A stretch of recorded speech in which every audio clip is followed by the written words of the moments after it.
Go everyone. Hello. Welcome.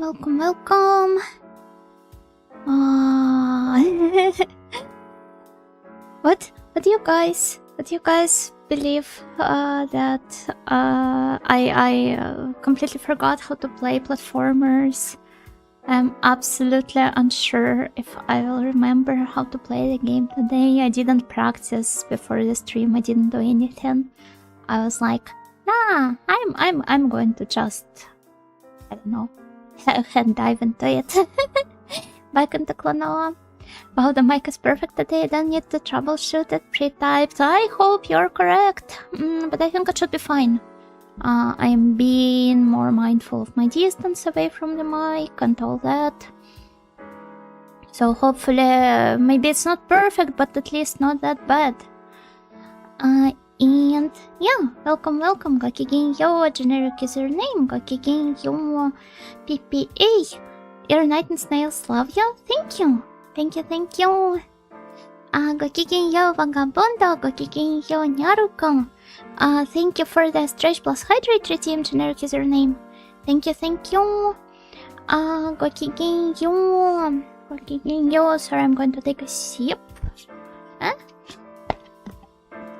Gokigenyo Alex, Gokigenyo Aeroflow, Gokigenyo Lolo, Gokigenyo Jintai, Gokigenyo Albiero, Gokigenyo Boro. Did you discipline OBS properly? You see, it's obvious. You just never know if you manage to discipline it properly, but I think for now it seems alright. Gokigenyo Vagabundo, Gokigenyo Crowbar Ninja. Trust the muscle memory. I will do my best. I'm sure you haven't lost your touch. SOS was some good practice. Yeah, but the flow of different platformer games, like the timings, etc., it still differs. It differs a lot in between different games. So being good at one thing, and it's not like I was good at SOS, though I've gotten better, admittedly. It's not like being good at one game automatically means you will be good and the other one. I don't think this skill is entirely transferable.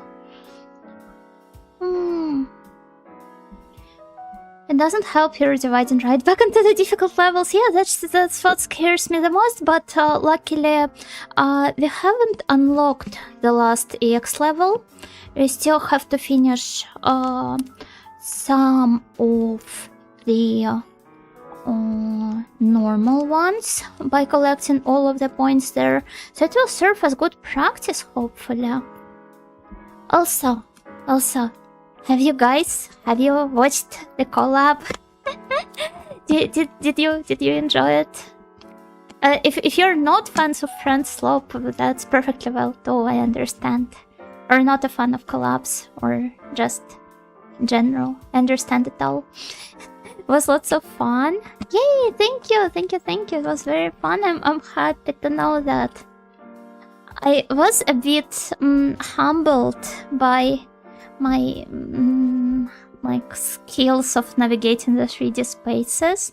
I absolutely can't do anything when it's like 3D camera and I can freely control it. But well, at least I didn't get dizzy.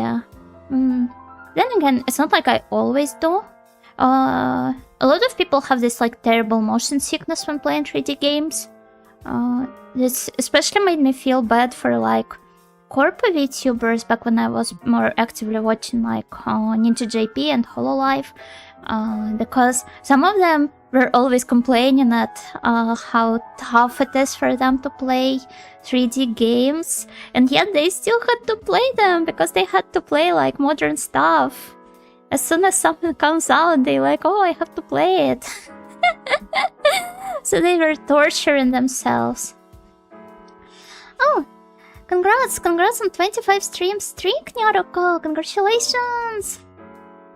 The only game that made me motion sick was Ace Combat 10X, Skies of Deception, which was a shame because it's a great game. I still beat it, just in shorter sessions. Yeah, this seems the way to go, but unfortunately I don't think that's how it works when you're streaming. Unless you're intending on doing like half an hour of playing the game and then the rest is Zatsu. Wait, I'm pretty sure this is how a lot of people stream actually. I think the first time I've ever gotten, like, I used to think that I didn't get motion sickness at all from video games. I get terrible motion sickness when I'm riding a car or a bus, but somehow it didn't happen to me in video games until at some point I was like, I should replay Psychonauts. And I felt so awful, and naturally, because it happened to me for like the first time ever. I've never encountered anything like this in any of the games I've played before, even the 3D ones. Except for like the mild confusion, but that's normal for me with 3D games.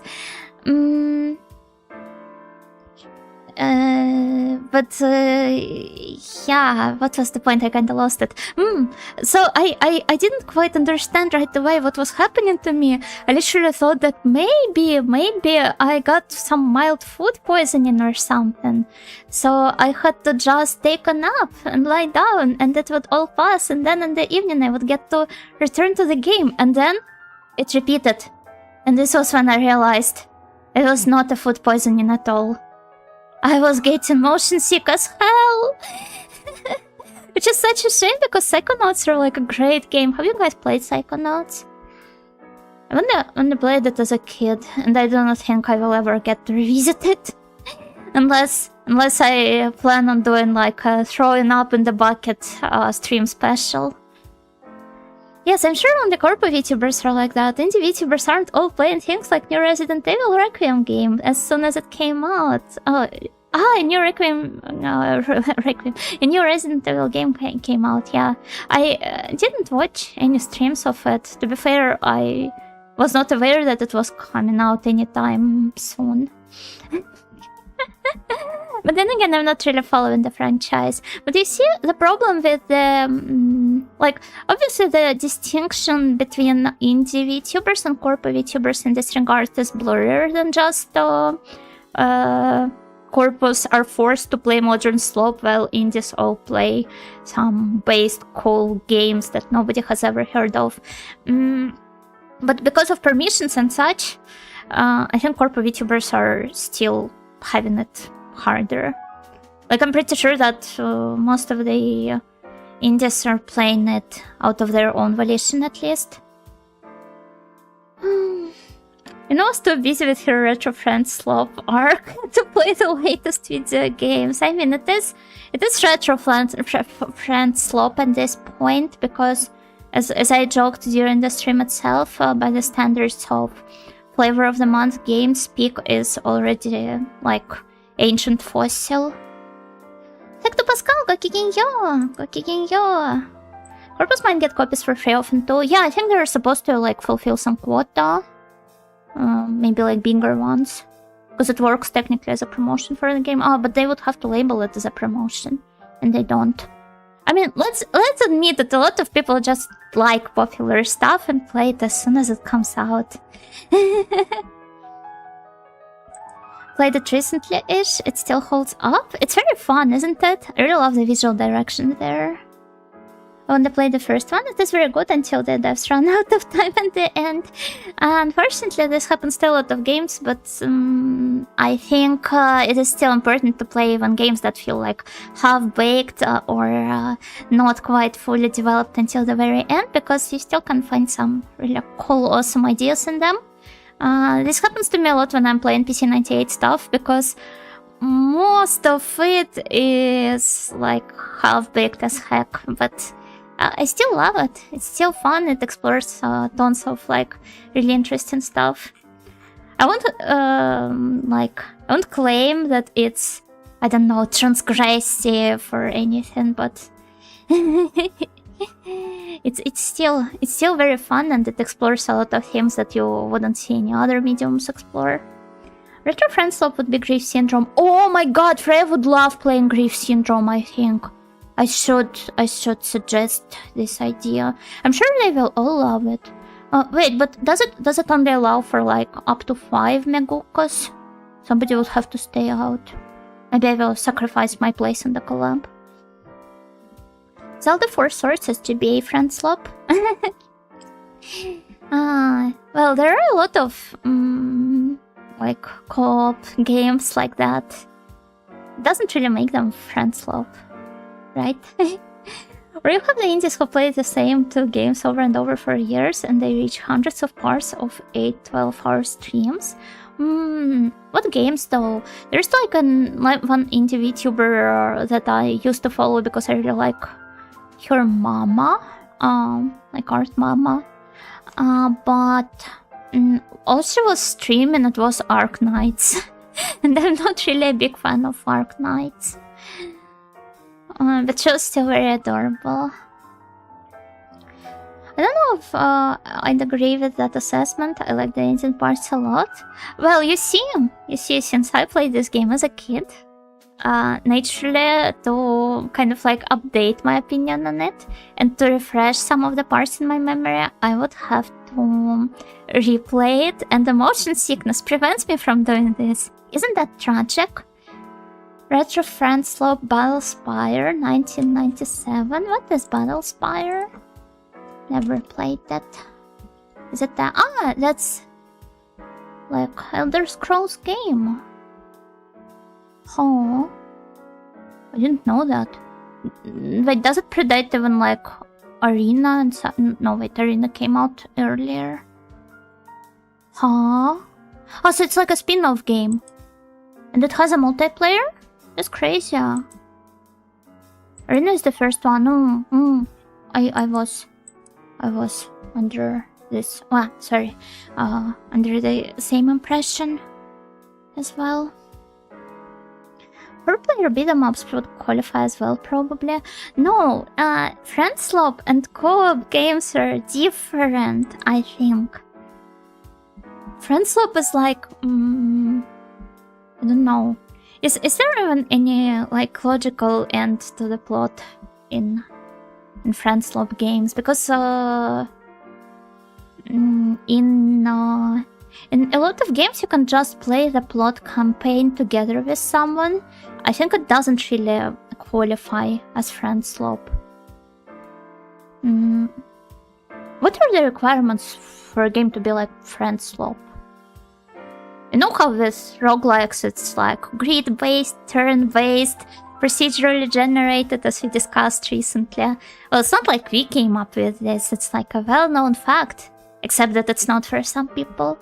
What would it be for friend slop? Let me look it up. Maybe somebody already came up with the classification. What qualifies as friend slop? Hi, sweet thing. Okigenyo. Okigenyo. Very well known, except everybody seems to ignore it.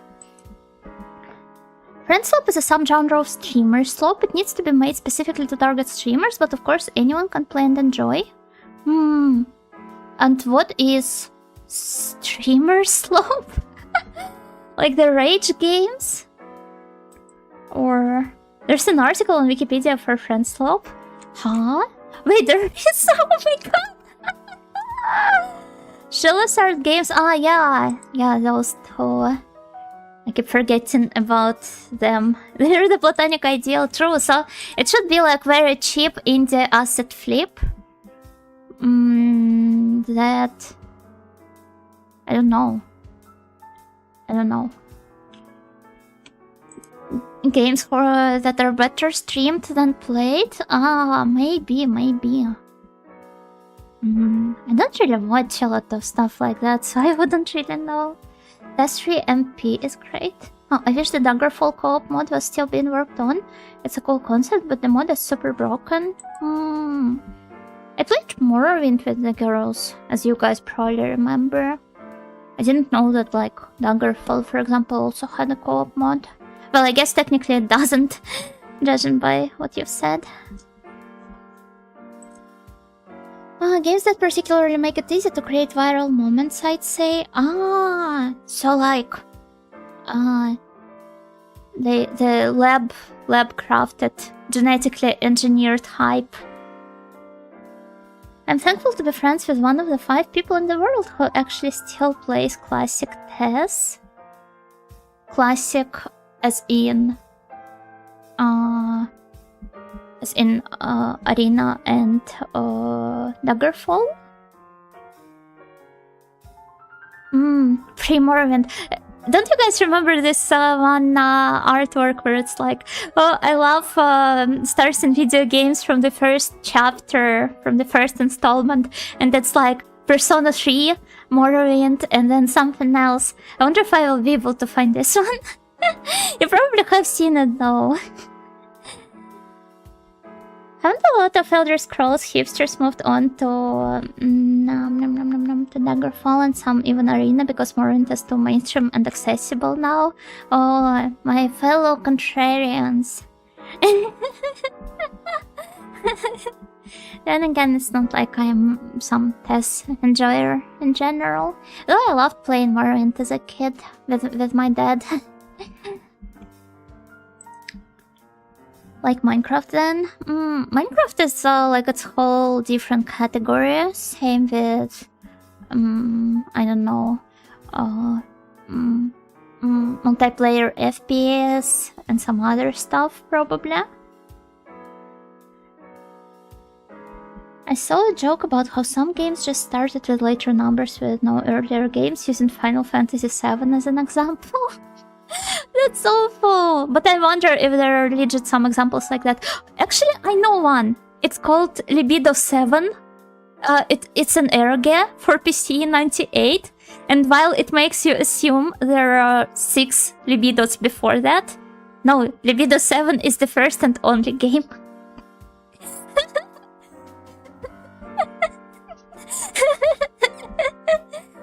And like, I remember this game very vividly because I thought the artworks there were cute. I wonder if I can find them right now. Give me a second. Refuge Tokyo.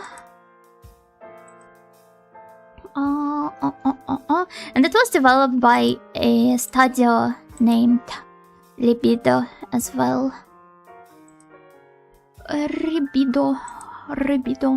Doko. Oh, there it is. Oh, they also have Libido 7 Impact. But yeah, the point is that... Oh, I don't think I can show these artworks on stream. Maybe those? Okay, the one for Libido 7 Impact. The, like, menu picture. It looks alright. Can you link it? Look it up yourself.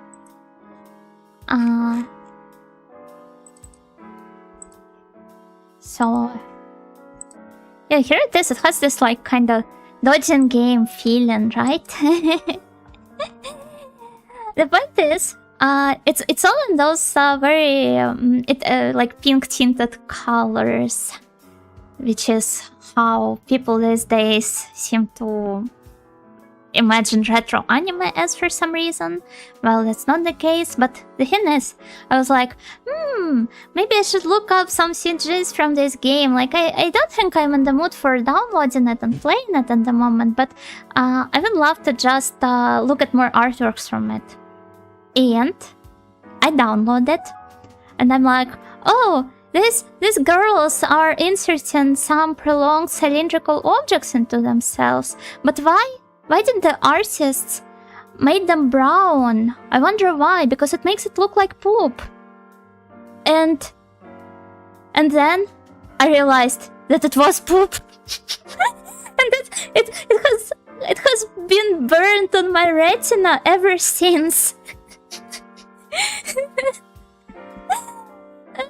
I've been traumatized. Actually, a lot of my experiences looking up R18 content on the internet are just like that. They might poop Orpheus the protag, maybe, possibly, I don't know. I think it's a Yurige. I see exactly what you mean. I just saw it. What did you see?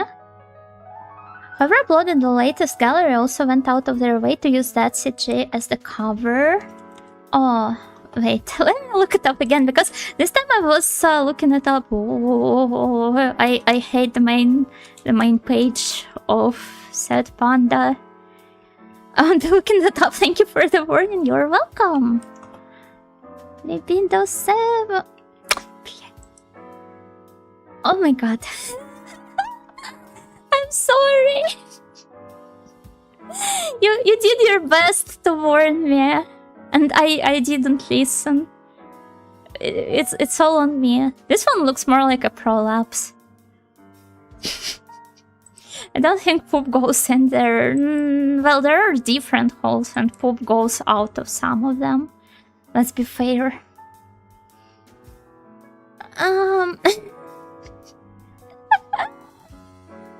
Yeah, that's it. I think I'm like mentally warmed up enough to finally move on to the game. So, let's go and play. Let's go and play. Wait, my.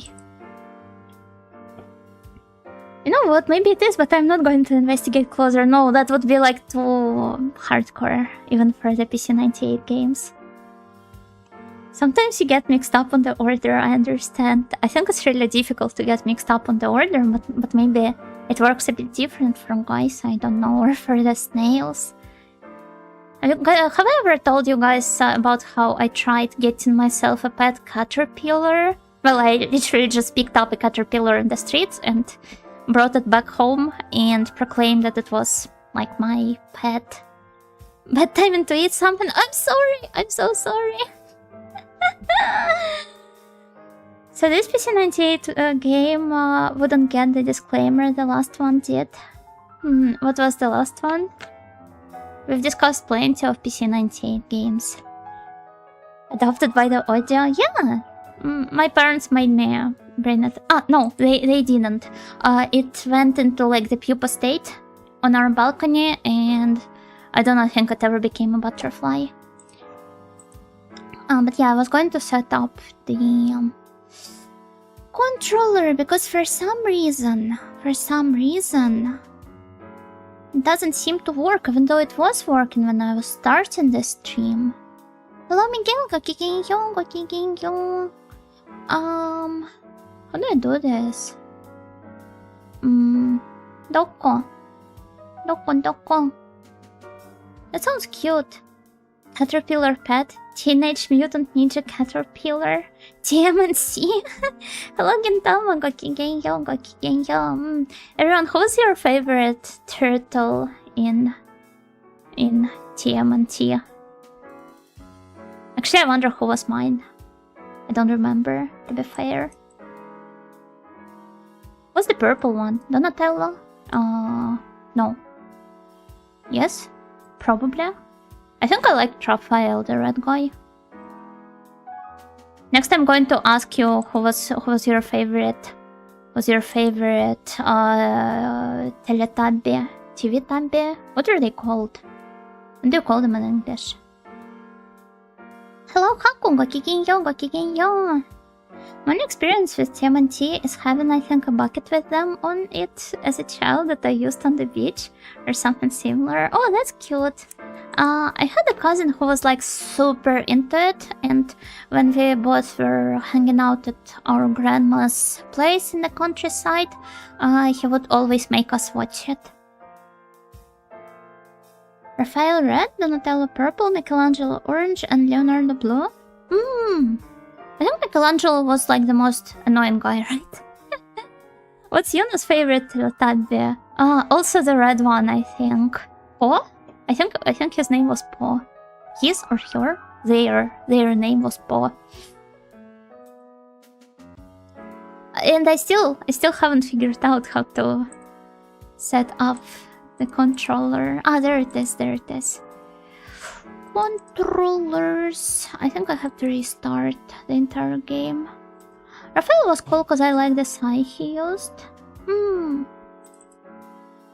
It's been 35 minutes. Klonoa fans are reaching pension. It's okay. It won't take me much longer. Let's move here. Hello, Kulputten. Gokigenyo. I model my life after Michelangelo. Yuna thinks I'm annoying. Child Yuna thinks you're annoying, okay? Maybe adult Yuno wouldn't. That's pretty fast in snail speed time. True.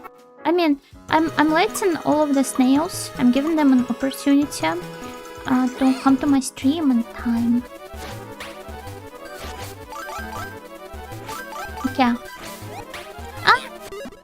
Retry. Adina is only 16. She's still not an adult. Yeah, but I'm not a little kid either. Not anymore. This is going to take me a while. Please don't get too annoyed with. Oh, also. No, the BGM. I forgot to turn it off. I remember this stage. Well, yeah, you're going to remember it for a long time now.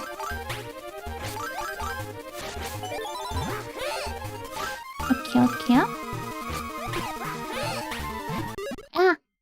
She's only 16, but how's she allowed to purchase Monster? I think it's only your country that banned it for the teens.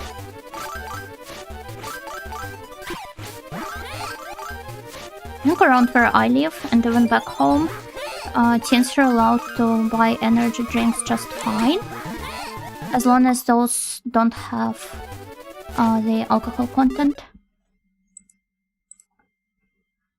I can see my Klonoa was off the schedule for a while. No, it was off the schedule for a while because it was I put it on the pause because it was just Pokemons at first, and then I got depressed for like several months, and it's only now that I'm returning to it.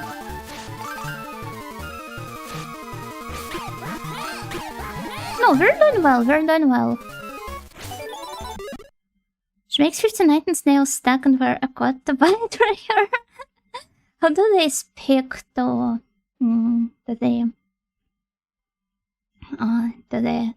the cashier? To the potion seller? Do they ask him to sell them his strongest potions? Klonoa made you depressed? No, my life made me depressed. It's not Klonoa. I miss gambling with my pocket change as a kid. They banned that too. Oh yeah, this was like a huge arc in my life, or more like in my family's life. When my dad was like, he got a bit too deep into his gambling addiction. And I would always ask him to give me some pocket change so that I can also put it into the machine. Like, you know, they used to even keep those at supermarkets and stuff. Simple old days. They used to forbid any kind of energy drink at middle school because they claimed the caffeine made the teens too hyperactive. Hey, which country was that? I genuinely don't think anything like that happened in Audioland, heck. There are energy drinks with alcohol? Yeah. At least there used to be. Maybe not nowadays.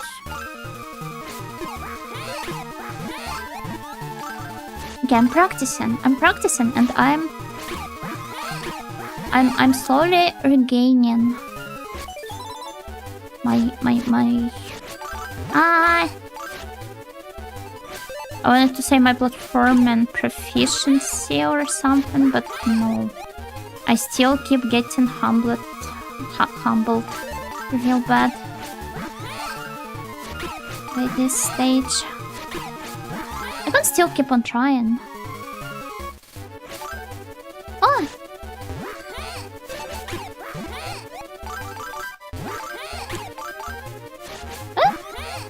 Oh, this is brutal.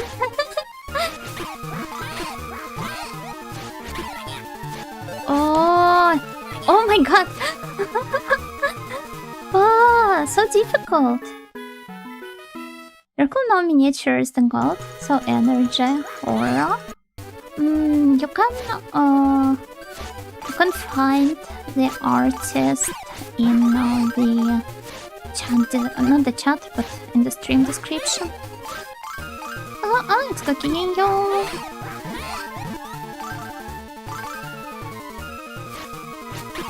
Today I will spend my allowance on 1 hot dog and 3 scratcher tickets. This is how you learn. How you learn the financial awareness? What do you call it?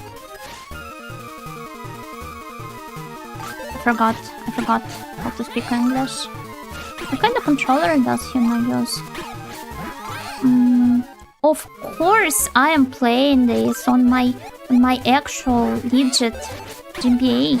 But if I was not, I would be using DualShock 4 because that's the only one that I have in my house. Carefully coordinated shell resonance. Oh, wait. This is actually such a good idea. You guys can achieve so much through your careful voice manipulation. Assume if you stack your shells in some way, this would help immensely with the acoustics. I find it very hard to play some of this in the original hardware. Well...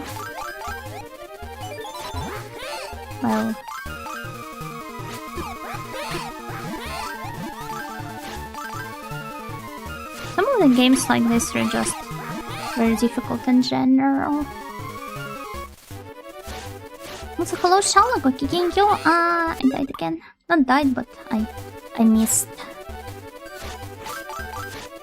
the fall.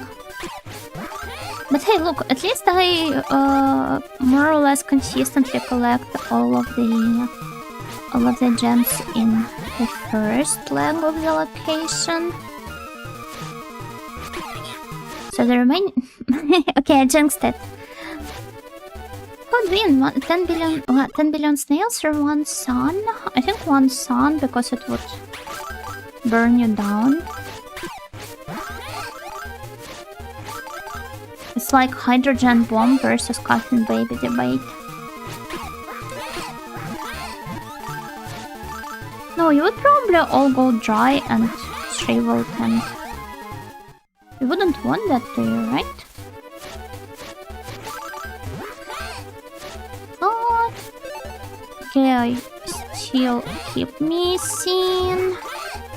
I keep missing everything. But I see, so when I grab this first bird, I'm not supposed to make the jump right away. I will use it later. How did I miss that? Oh, let's restart. Well, I see the games are designed to be played with that hardware, so it would likely be more difficult to not be using it. I mean, let's just accept it. Some of the games are hard in general. I think this is supposed to be difficult no matter what kind of hardware you use. Diana doesn't want us to find out because she can't go out in the sun due to being a Dracula. I didn't add Dracula, there's only one Dracula.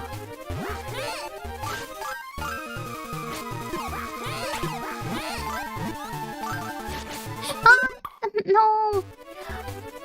I don't see why Janko said yesterday that the game she plays is similar to Klonoa.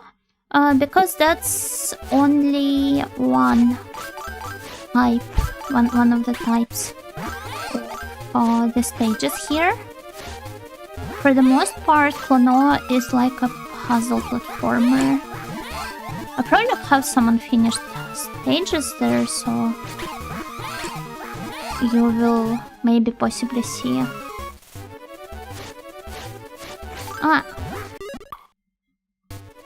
Sorry, Yuna, but this is the moment when I say I easily beat this as a child on my first try, even though I never played Klonoa. Wow, good for you being able to beat this on your first try without ever even touching the game itself.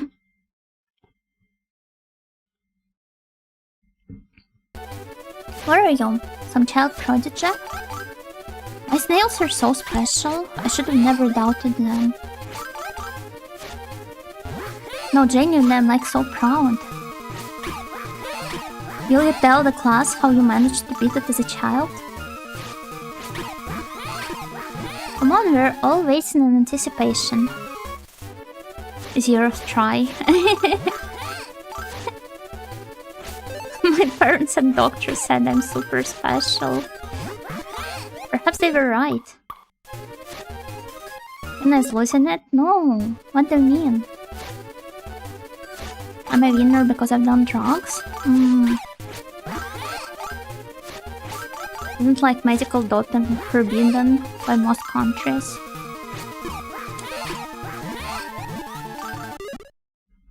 Oh, hello, Jack of Blades. Gokigenyo, gokigenyo. Well, you've been following me for quite a long while. That's cool. You know Nightingale is a cool vampire name? It is. It is. I think if I was a vampire, my name would be Grimdoll or something. Ah! I keep doing it. Hello, Daniel. Gokigenyo, gokigenyo. Winners don't use drugs. By the way, this game is for Operation in Japan only. Yeah, I am in virtual Japan. Attending my virtual missionary school. The St. Polaris Academy.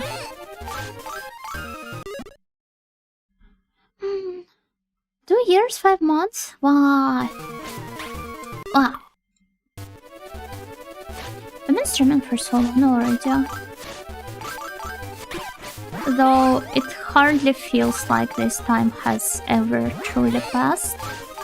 Because there have been some longer periods of time during which I haven't streamed like almost entirely.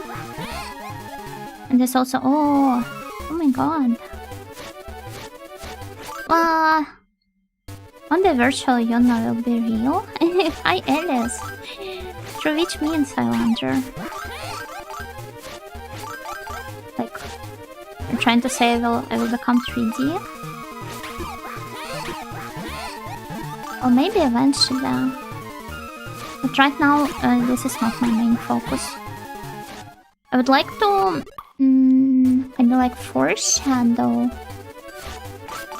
that there is a certain kind of project, finally VTubing related, that I've been working on for some time. But I don't think I will be able to show it to you guys anytime soon. But hopefully we will have something to look forward to. You know Nightingale lower half DLC release being tested? Maybe not. You just never know what's being cooked there in the background. We call those streamless periods the dark ages. Don't worry, I call them so myself.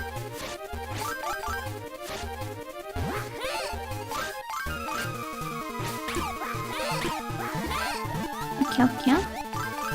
Nice. Nice, so 33.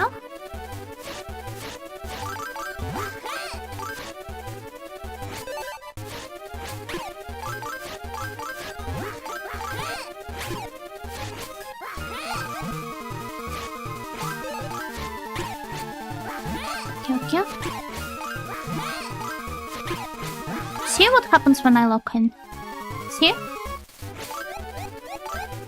Oh, Snails, next she's going to blame us for distracting 4.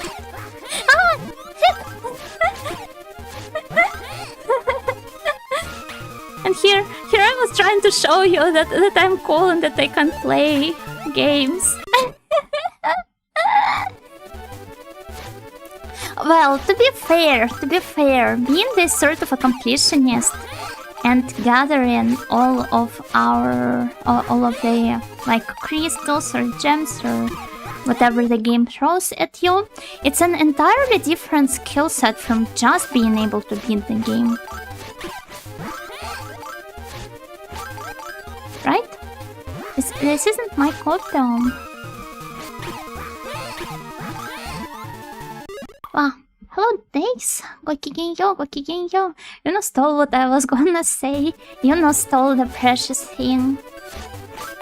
Like your hair look. Thank you. Oh. I didn't know she could tap into the hive mind. Well, with the help of Robo, you know.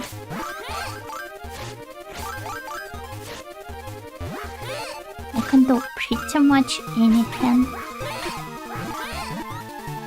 Ah, but also maybe I just have the gift of clairvoyance and using it all the time to predict what snails are going to say.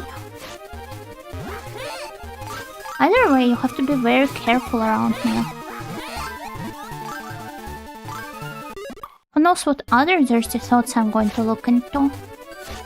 Surely you wouldn't want that to happen.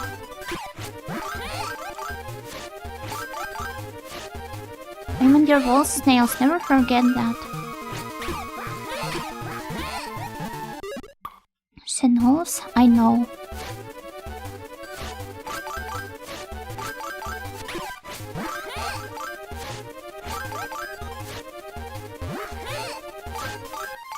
Please wash those dishes in the sink and finally change your bed sheets.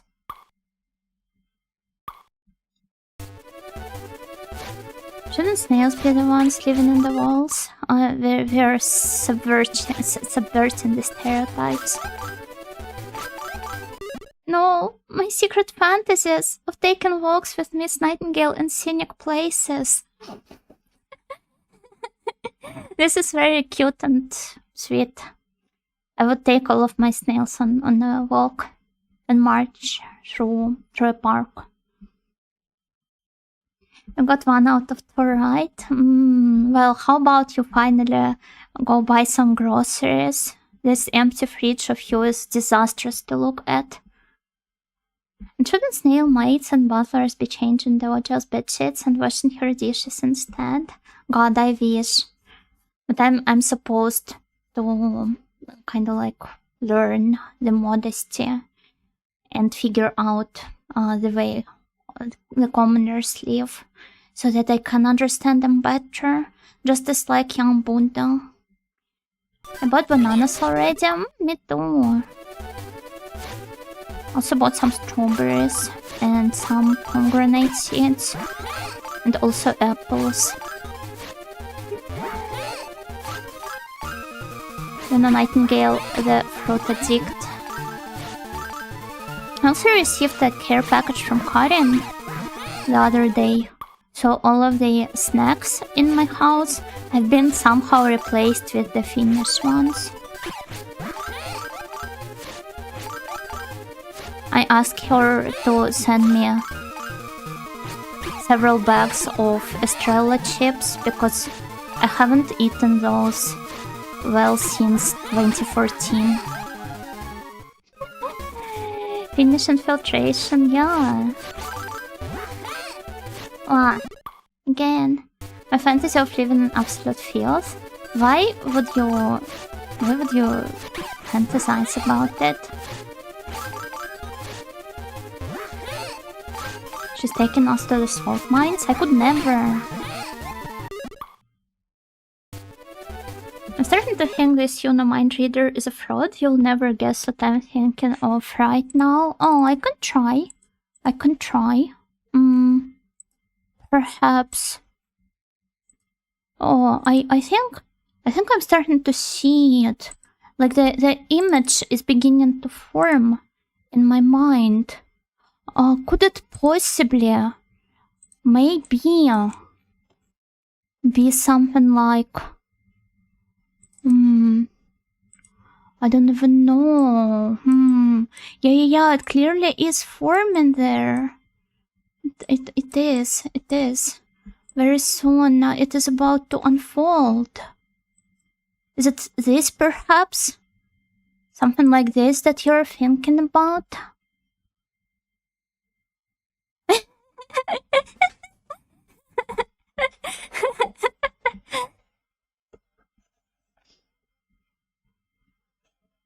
Now it is. See? I mean, it works. It works. Man, I love that smile. She's so adorable. She's so cute. Such a pure-hearted smile. I'm a fan. Everyone read Mano Samba.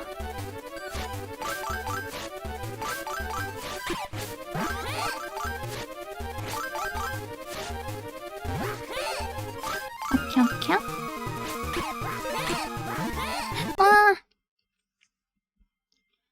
I'm being groomed by my audio? No, what the heck? Is this really the word you want to use here? I'm not grooming anyone. I didn't encounter a dark-haired Patsun lady here today, rare here. So of course I'm thinking about it. Oh, dark-haired Patsun lady. There are more of them. Hey, her smile looks like mine. I wonder about that. I think it's different.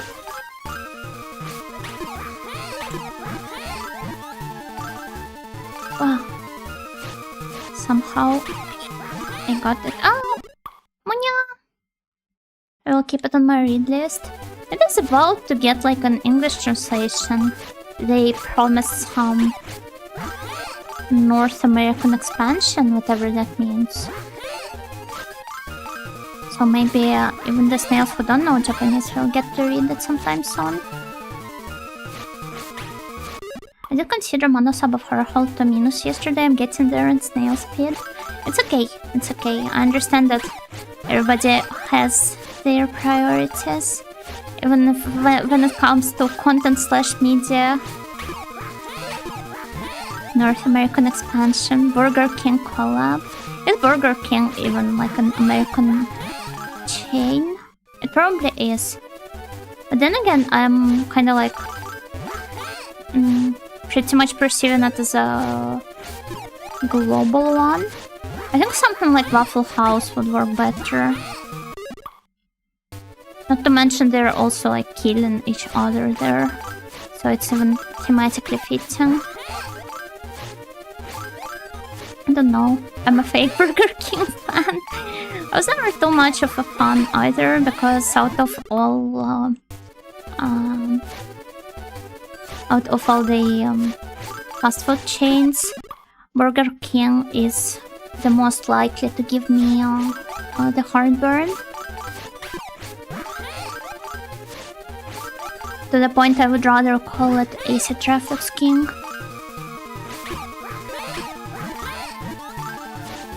But yeah. Okay. Whoa. There you go. Got the focus.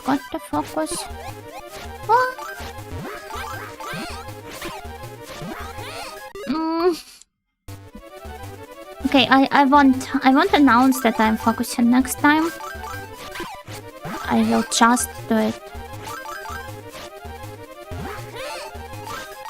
We fought to overthrow the monarchy system, and yet we install the burger as a king.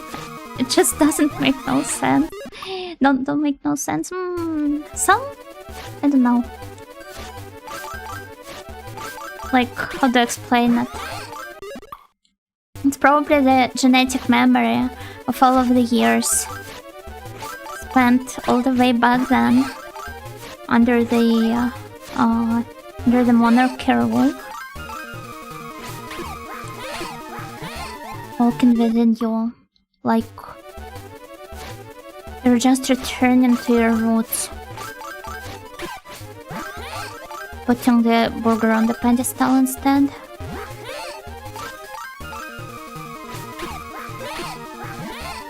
No, I'm never getting those. Waffle House featuring Ojo-sama style martial artistry. Isn't that just... Wait, which popular fighting game featured an Ojo character? All of them? from monarchy to nomarchy. I would say I prefer nomarchy better. Though maybe not in Burger King.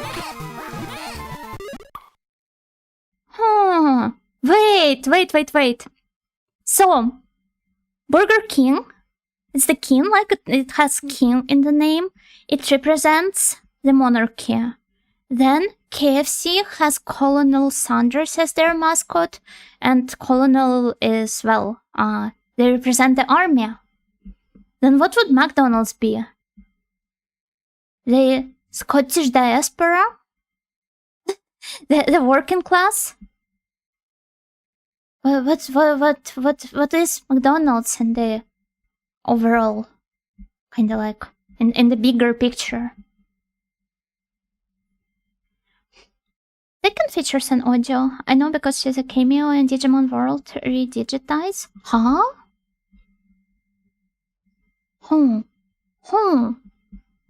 How are these two even interlinked?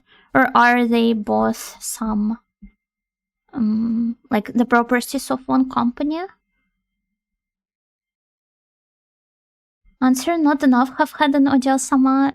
Probably true, but I would have to play all of them myself. Both Namco, I see. Can you also explain to us Hesburger lore? I know that Hesburger means that it comes from Helsinki, right?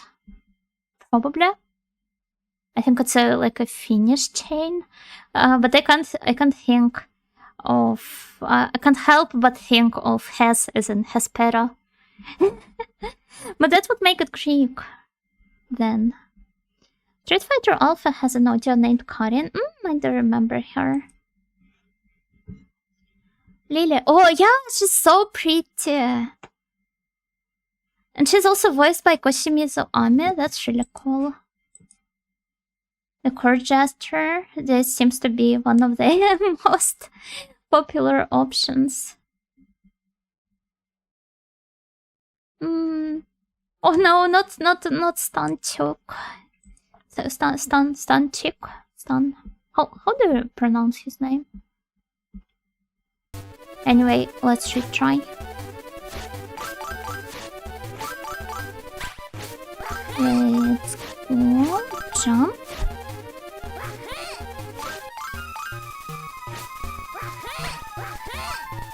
It seems that we have all gotten a bit too used to continuous Zatsu segments alongside the game, because I was mostly playing JRPGs recently. But now we're back to platforming games, and platforming games are a serious business. So I got to relearn how to focus properly. Everyone stop yapping! But no, I still have to yap to be entertaining. That's the entire point of the streamers. If you can't afford to be entertaining, then you have to be good at the game, so that you just beat it quickly and get over with it, but that's definitely not my case. You know, Kanzatsu as decompression from platforming stress? I wouldn't say it stresses me out much. Like, it definitely is something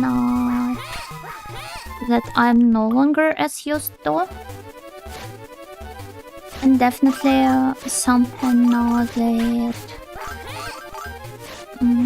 kinda like I'm not very good at to begin with. But I can't say it stresses me out. I would say that the games we played during the collab stressed me out way more.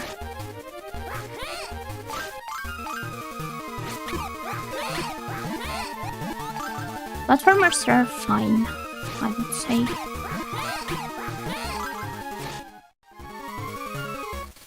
Everyone was shocked when Yuno pivoted to, oh my god, to being a speedrunner. Never. Can you even imagine anything like that? Oh, but the idea of a snail VTuber who does speedruns is cool. Remember there's an old Ojosama which becomes young after hugging her opponent in Power Instinct? The Matrimile, or... I think there are different installments of Power Instincts, right? I only know Matrimile because it's the most...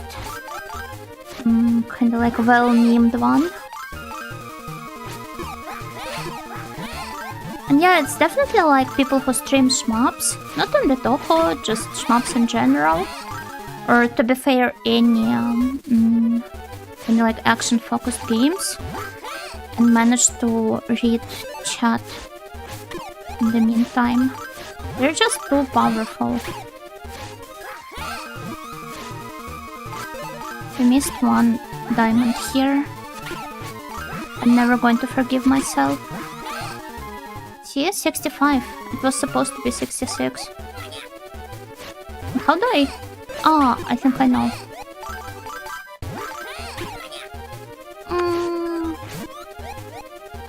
Damn.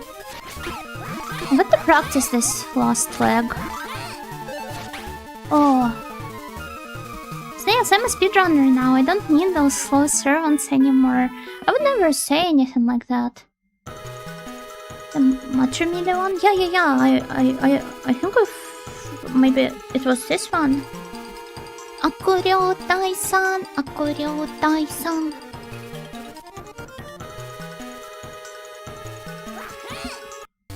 Maybe I should force Karin to sing it with me.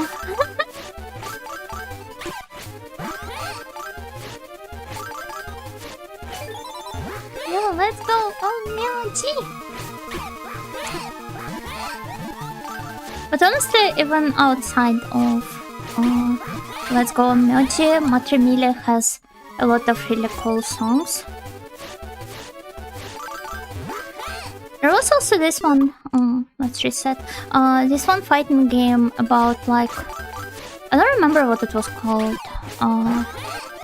something like Battle Gakuen or something, Arena Gakuen, I don't remember, but it was basically like about a bunch of school kids from different schools fighting each other, and all of the girls there, they had very thick legs,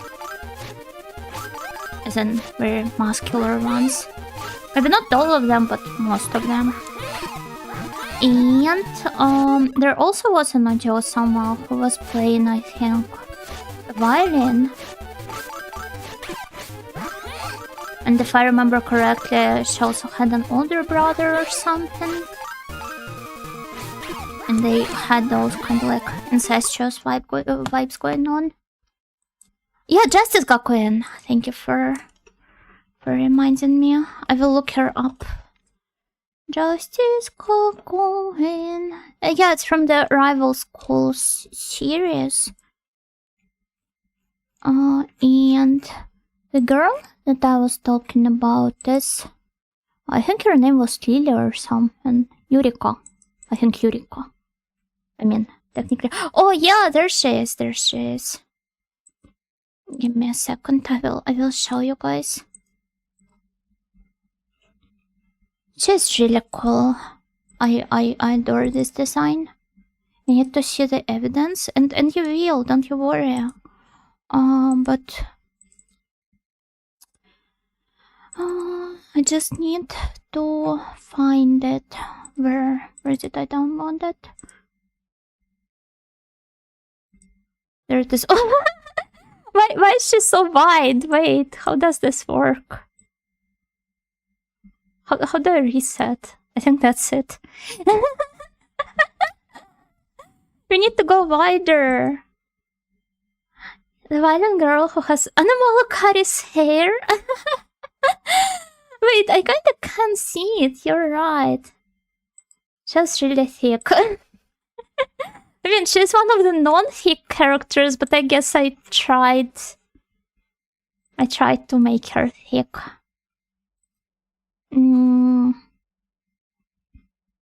Here's a very beautiful lady. Let me show you. She's so like, oh.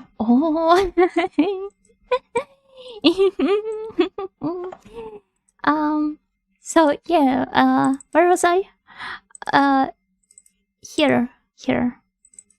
This lady I was talking about. Oh no, she's still stretched out.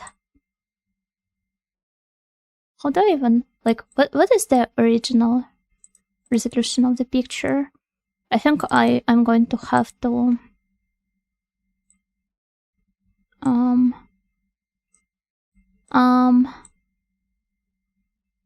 I don't know. I'm so bad at uploading pictures to OBS because all of them seem to be messed up in one way or another.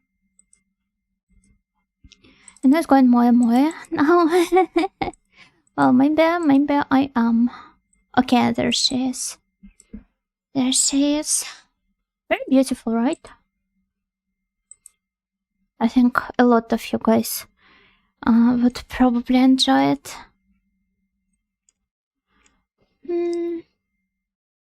Eh? Oh, okay. What about this girl?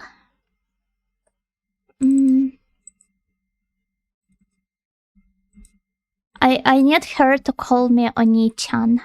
Not One-chan, but Oni-chan specifically, because I can only vibe with being called Oni-chan.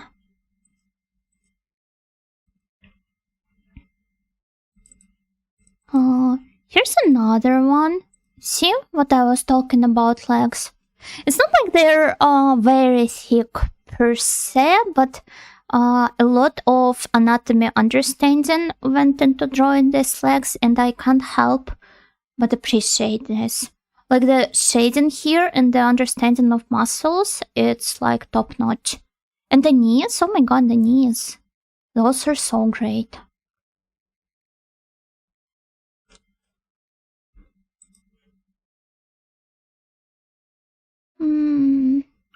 There were some other ones.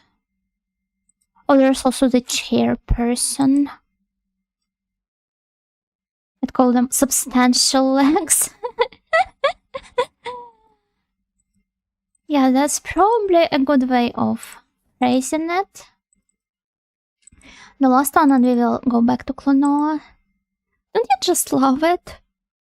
I'm such a big fan of the knees. Well, I'm a big fan of the knees in general, but here it's just so good. And I love the anatomy in general. They're like very well built, well proportioned. The characters here, you can clearly see how athletic they are.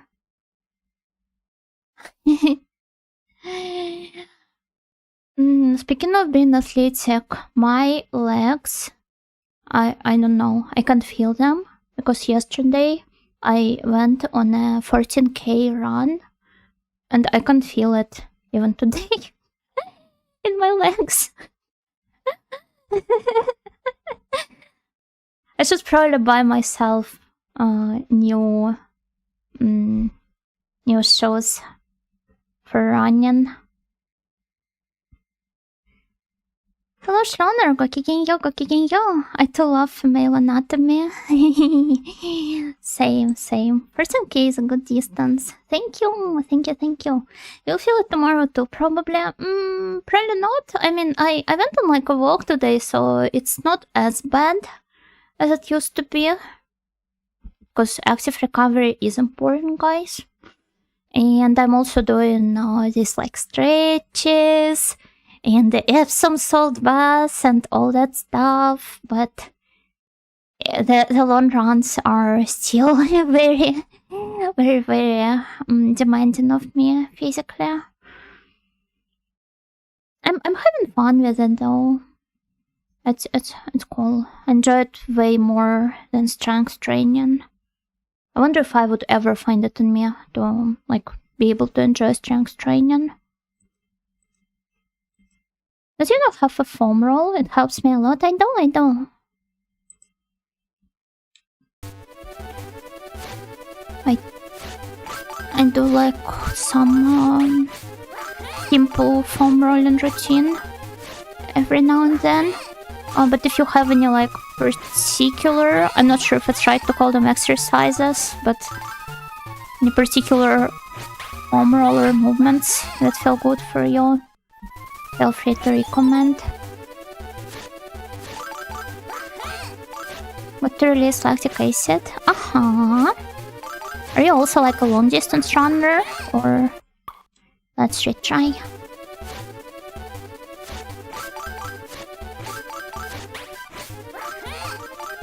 In general, I was like always not really a sporty person, which I think is kind of like very common in these nerdy otaku circles growing up. But as I became more like as I grew older, I learned to appreciate having at least some physical activity in my mind and having some cool milestones to crush.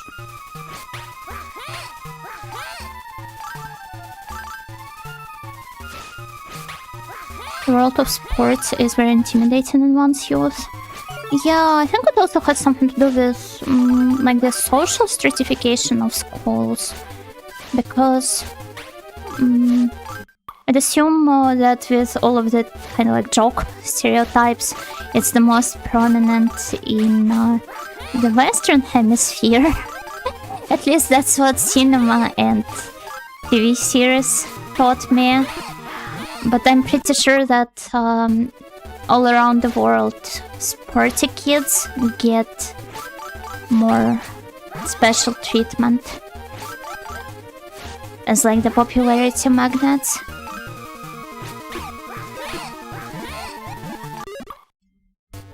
Run and lift is good for the head. I really need to get into strength training if I want to improve as a runner, but I'm dreading this idea so much.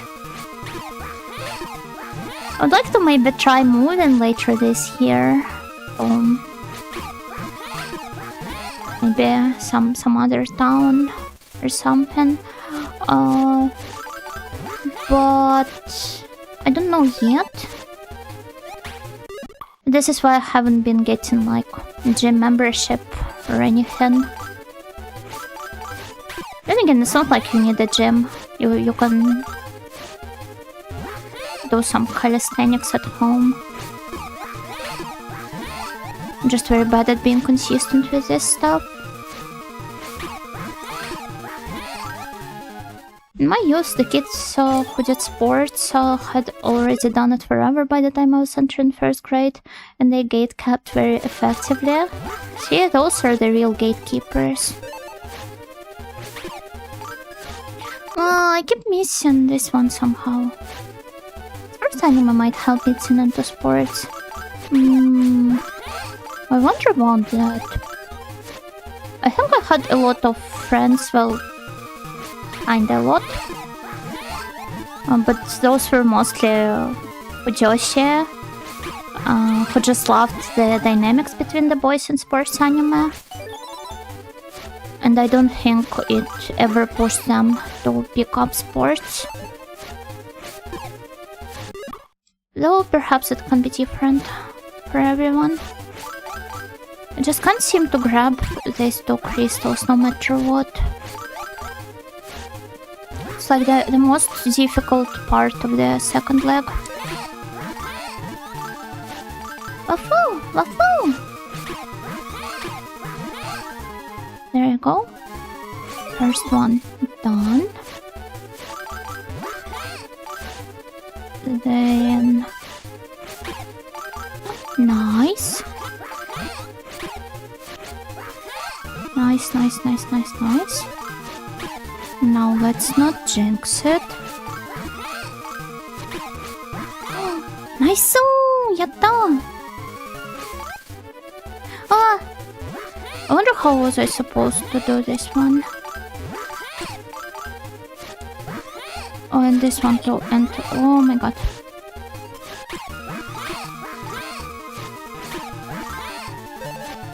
Ah!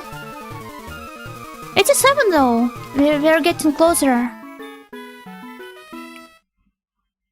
Sports anime are wonderful. Today I saw Cleopatra playing an outright outrageous sports game for PS2, Kyojin no Hoshi. Kyojin no Hoshi? Never heard of this one. I know that a lot of JP girls are into Tenipuri specifically. Like Sister Claire from Ninja JP is... I'm not sure about Patra-chan, but maybe I wouldn't be surprised. But Kyojin no Hoshi... Patra plays a lot of those kind of like obscure games, right? Star of the Giants. What is it about? Oh no, baseball! I don't know baseball rules. No matter how much anime I watch, I will never get a good grasp on baseball rules. Oh, but I watched a really cool movie recently called On the Edge of Their Seats. And it's an adaptation of a school play about a group of kind of like Ochikobore outcast in one way or another kids who were dragged to watch their school's baseball match. And the thing is, they never show the actual game. It's a movie about the baseball game, but they never show it unfold. All we know about how the game progresses, we only learn it from the reactions of the kids watching it. And in the meantime, they keep kind of like unfolding their own interpersonal dramas while watching the game. I failed to grab it again. Is baseball the mahjong of team sports? Oh, you might be onto something. Perhaps? On top of baseball, there's the bizarre world of Finnish baseball. What makes it so interesting? I don't know anything about like the team sports. I think one of the reasons I didn't really excel at sports as a kid is because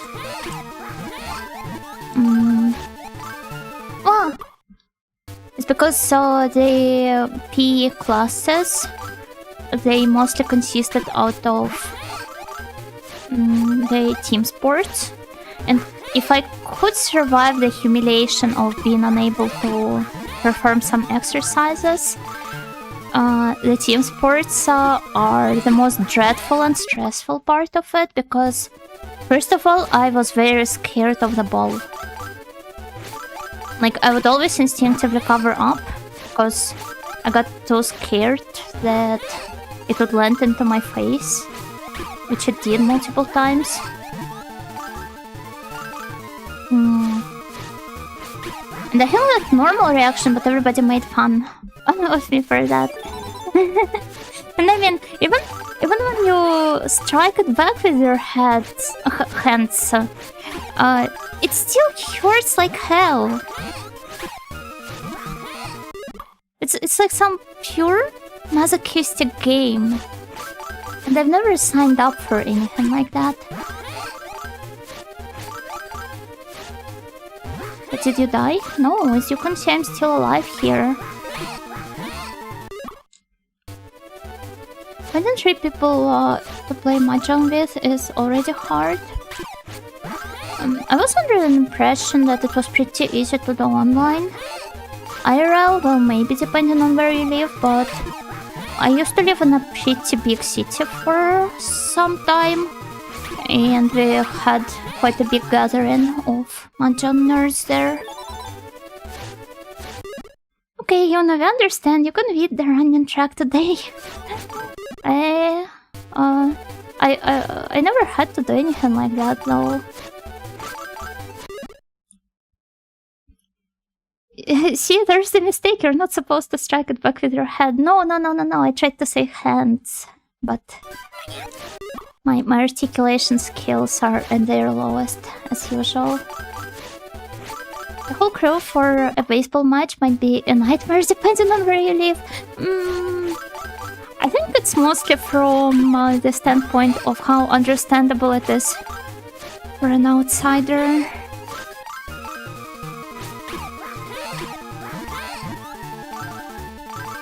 Oh, this was so smooth. The best jump I did so far. Now I got to do my best to not fumble it here. And I did not. Great. Still, let's not jinx it. Let's not. Yatta! はい、タイタンごきげんよう。はあ。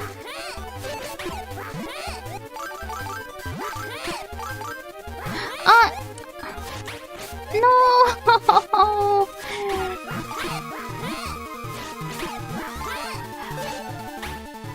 Okay, I got to practice this last leg specifically. I think I've gotten more or less used to the first two. What do you guys say? You're seeing some substantial improvement? Because I do. I do.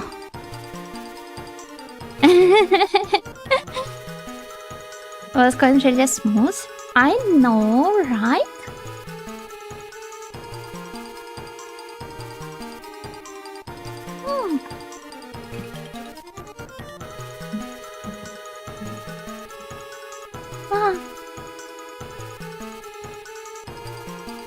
Okay, let's go. Let's go. It seems to be more relaxed now. Yeah, I am finally more or less back into the swing of things.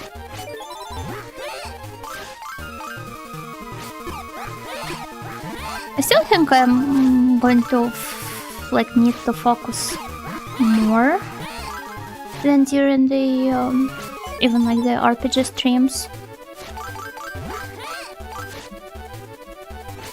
But it's going more or less well. We'll also have to take a look at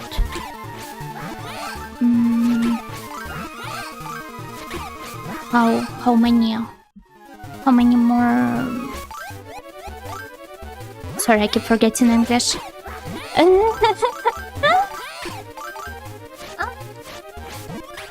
More. As I said, we need to get some practice. 86. We are consistently landing in 85, 80 plus segment, so it's okay. Let's see how much more stages we got to finish. There is this one. Vision 5-6. Miss Nightingale, didn't you hear what Miss Nightingale said? Don't jinx it. Well, I did my best not to, but you see how it is. Oh, so it's going to be another Torment Nexus kind of stage. I'm gonna return back.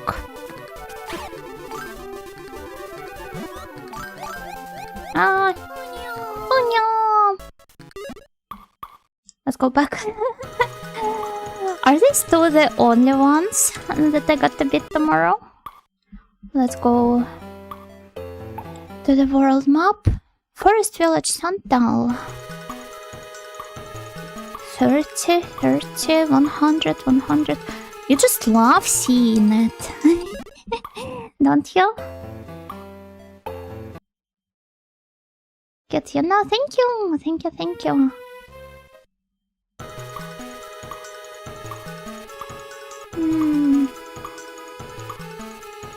So is it really only the last world?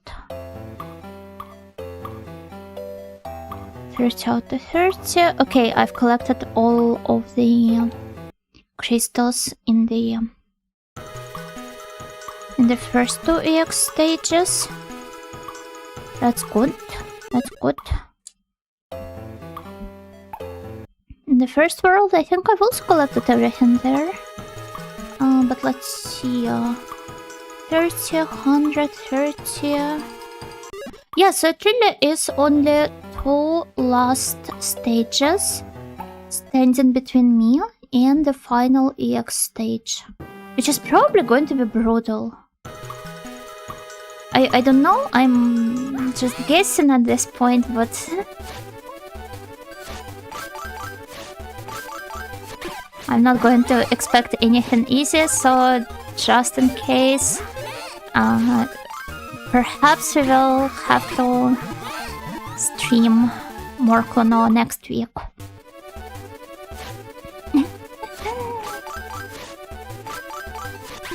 But today I want to at least unlock the 3rd stage and take a peek at it. I think that's a reasonable goal. Especially if I focus. Bafu! Bafu! I wanna see Lulu play Klonoa. Though probably the problem is that they don't really have perms. The streamer appears to be struggling. Perhaps we should backseat. How do I backseat this one? How can people even backseat the platforming games? It's not like you can strategize there. I mean, no, you absolutely can. Like planning out your jumps and everything, but... Jump now! Yeah, but you have to take the delay into account. Jump! Jump now! When? I mean, yeah, that's the entire point of platformers, so probably backseating like this would never be wrong. You have to jump like 90% of the time. Except for the cases when you don't have to jump.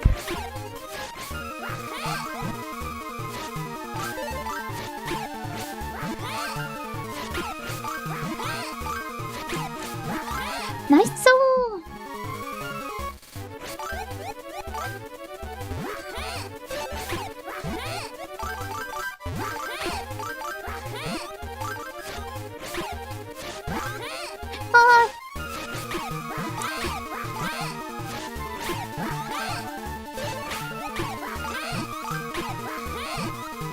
Boy! Almost there though! See? It's more than it used to be. If you will go back to 129, all 3 of the what? There's a fatal mistake we should analyze. Where are you, my platforming coach? Sometimes they backseat where exactly to do X and Y. If it's a Metroidvania or like a puzzle platformer, I can more or less understand this, but if you're on this kind of like on the rails stage, she's doing better now that she knows when to jump. Oh, you guys have been sending me some like impulses through the hive mind. I feel that when we get to 100% I won't even realize. Nah, we definitely will. By the way, is the game audio not too loud? I just noticed in the OBS mixer that it may be. If it's alright, then I won't touch anything.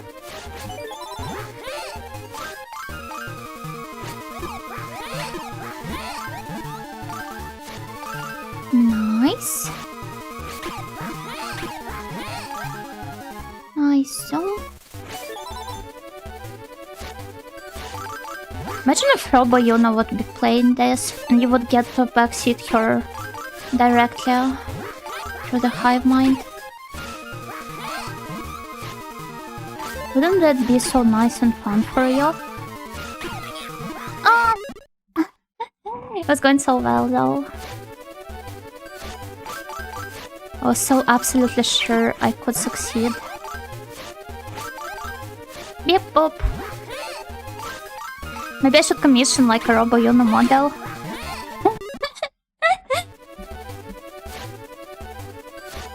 No, just a gimmick one. I generally assume Yuna knows more about the game than I do. This is not the case with the Heroes 3 collabs though. By the way, there may or may not be one more next week. Don't read this, Yuna, focus on jumping. I'm going to start jumping every single second to turn the backseater's life into hell.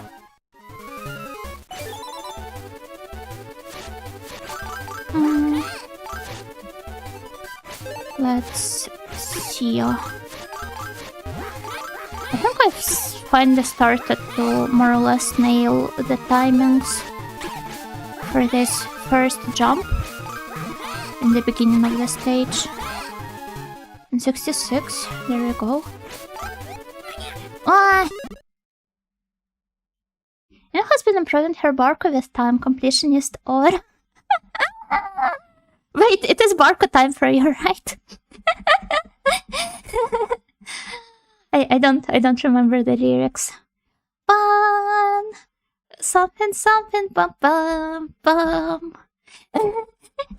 Szuka w ludzi, gotowych pójść za nim.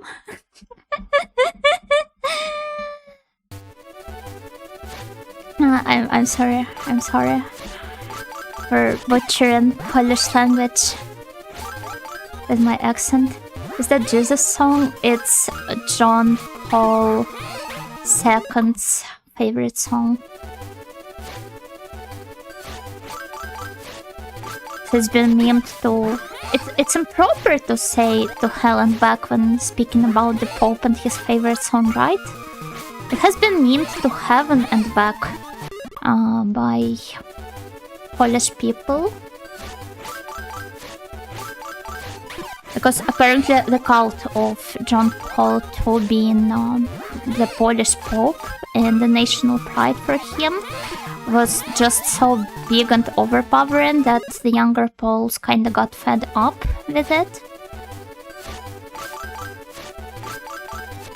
So they started to kinda like refer to him in more like a joking manner. From what Janko explained to me. They were quite popish, I see. Wait, does that mean that Barco is a pop song?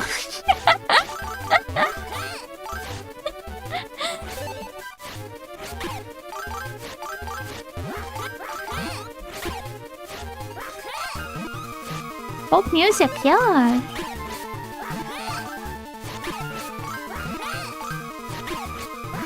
Okay, nice.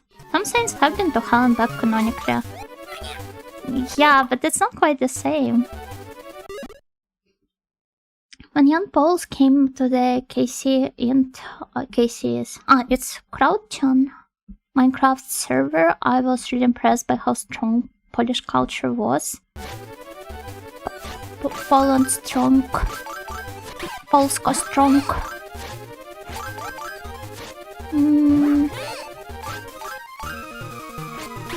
Polish people do kind of be like that. I think it pretty much applies to all of the cultures where they have kind of like their own sector of the internet, where like it more or less operates in their own language.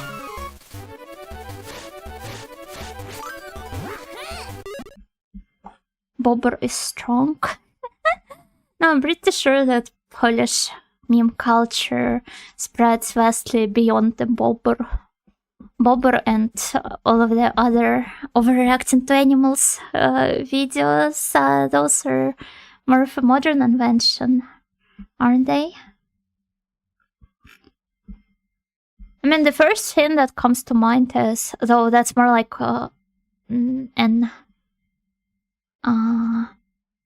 what do you call like an exonym? You guys know what exonym is, right? When when the word is what somebody, like people from the outside, used to describe some group of people. Like, for example, chuny would be an exonym because you can only be a chuny if somebody decides that you act chuny. But what would be the analog of this for the memes? Kind of like an international take on certain culture.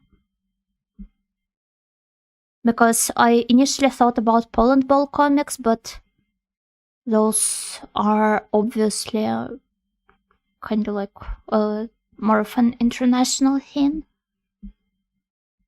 Poland culture canon to space. True. Should Tolkien pop as a meme because it causes bad hurt?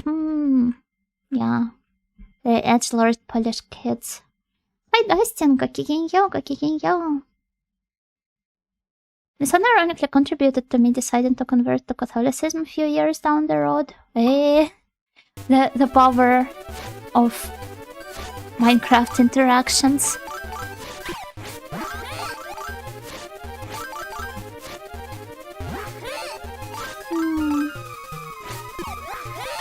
Okay, one more try, and after that I'm going to take a break because it's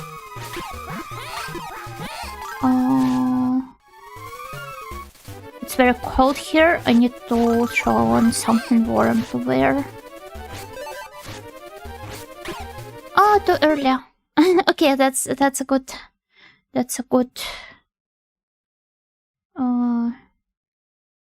time to take a break.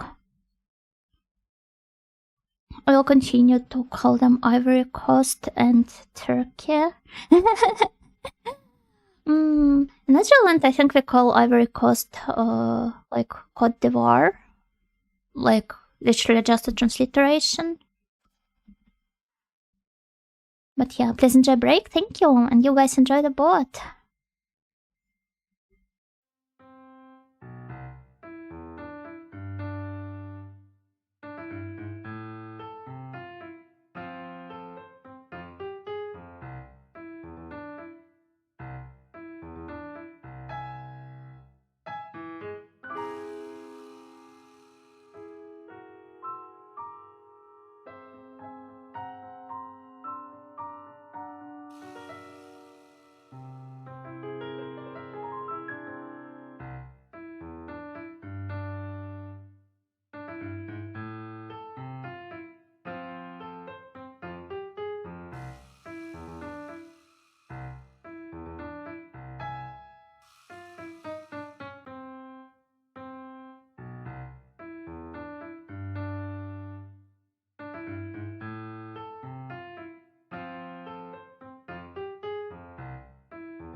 I'm back.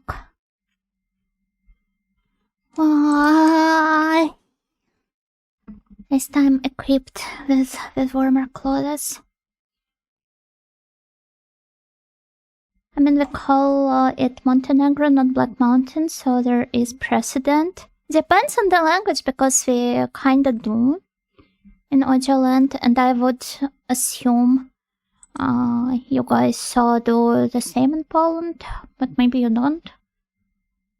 But that isn't the Serbian word for Black Mountain. Not the Montenegrin word.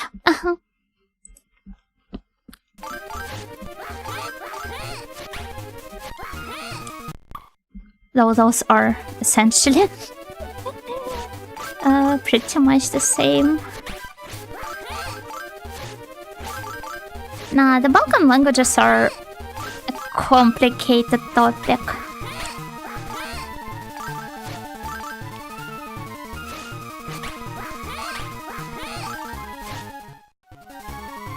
Heidi, thank you.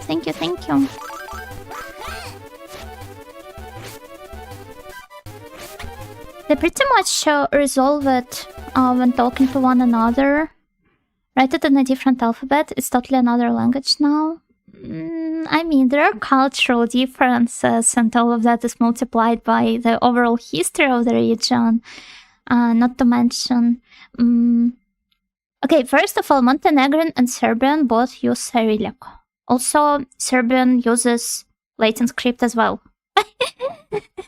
But the one more or less associated with the Latin script is Croatian. And obviously, because every country's national identity is rather strong, and you might have noticed that during the 90s, which I'm not going to get into any deeper than this, they naturally want to maintain the idea of having their own language because it's one of the key segments of a country's identity. So what they resolve it, like the means of resolving this, maybe not a conflict, but kind of like a little point of arguments right now is referring to them. They literally call them our language and your language. Like, for example, if a serpent creator talking to one another, they won't say like, we're talking in Serbo-Croatian. No, they will say like, I'm talking in our language, you guys are talking in your language. You know Slavia, oh my lord. Can we not?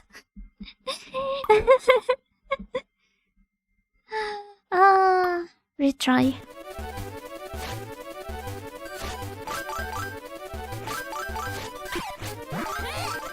Also, the linguistic difference between the regions in Indonesia, except that, okay, I'm not too familiar with the Indonesian history, so I'm not going to make any commentary on that. One day I will learn Ojonese. What for? What do you need Ojonese for? Is it really worth it? I mean, all of the classically it probably makes it worth it. But other than that, just gatekeeping for language. Am I? I don't know. I mean, you guys are free to do whatever you want to. Oh, hi, Biscuit! Gokigenyo! For when I visit Ojoland. Why in the world would you want to visit it? Welcome, Raiders! Hello! Biscuit Witty. Gokigenyo! Thank you for the raid. How did your stream go and what were you playing today? Let me see. Let me see. Sonic Heroes. Oh. I have never played any of the Sonic games. St. Petersburg seems worth a visit. It's pretty... It's alright, I guess.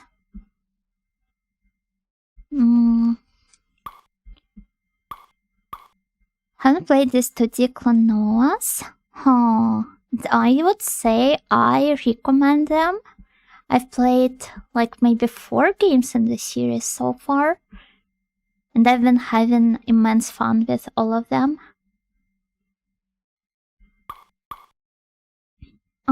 How was Sonic Heroes?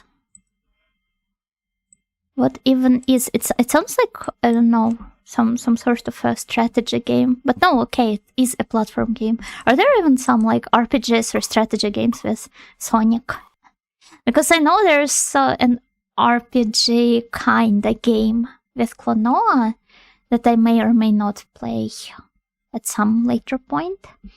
Was dealing with a lot of bugs and junk. As it oftentimes is with video games in general.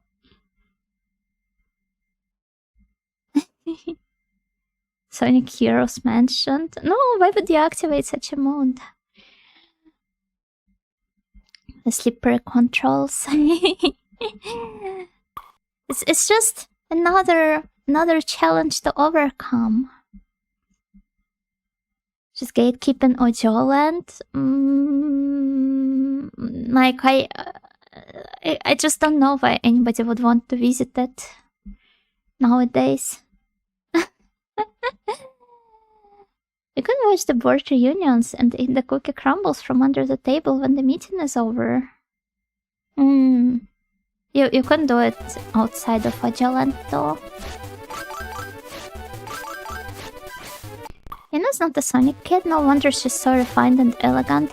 I mean, I watched the Sonic X anime as a kid. But other than that, I've never played any of the games. So maybe I will at some point. If I decide to like familiarize myself with the classics. If you don't know 10 Unifacts you can get into Ojoland? No. I'm pretty sure they will ask you stuff if you try to go into the country, but it won't be the Unifacts.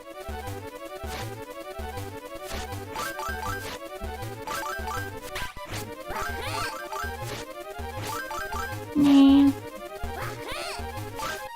Sonic Heroes is a gimmick. Wait. Is that you play as a party of 3 with different abilities? Also, you like switch between different characters. The level design is such that you're forced to or automatically switch to whichever character is needed to overcome an obstacle in the linear levels. So it's rather pointless. Would it work better if it would be kind of like a puzzle platformer? Or like a Metroidvania? Where you'd have to figure out how to switch between characters and when? Oh, I see. I think I'm having a very hard time at figuring out what exactly I might not like about games.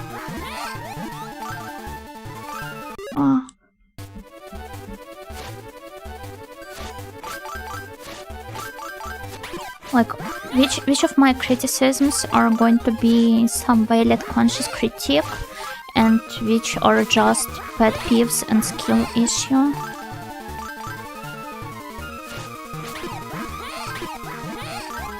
Just never know where this line is.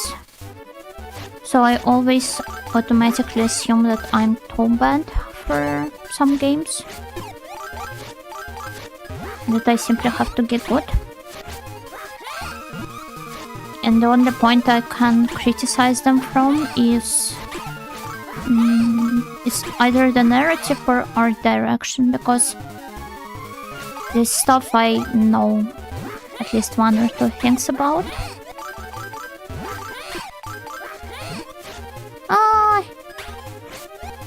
Damn.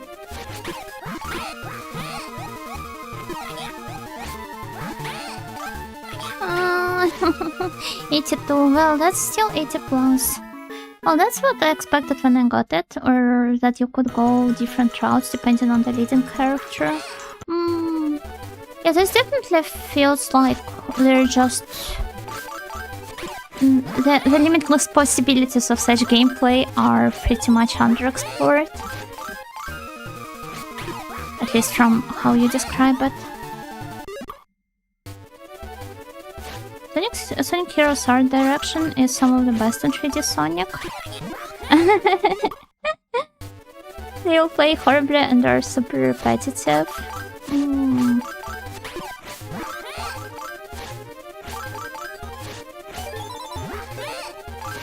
This unfortunately can happen to a lot of games that have like absolutely stellar art direction.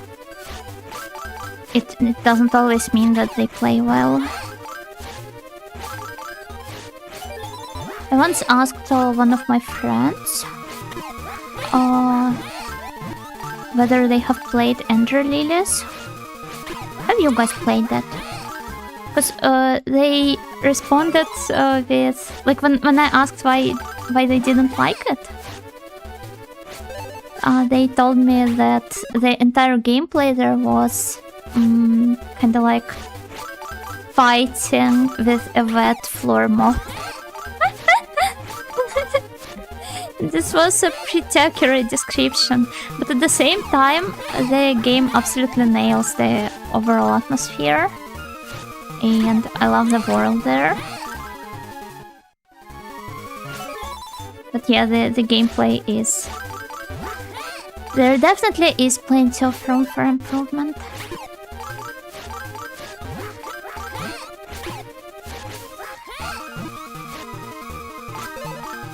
Blurkai?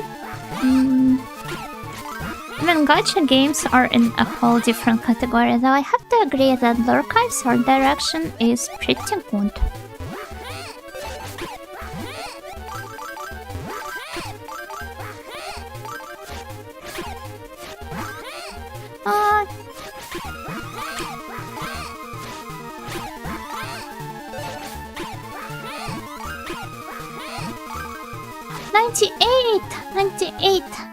I've reached the past Yunus level. Only took me an hour and a half to do this.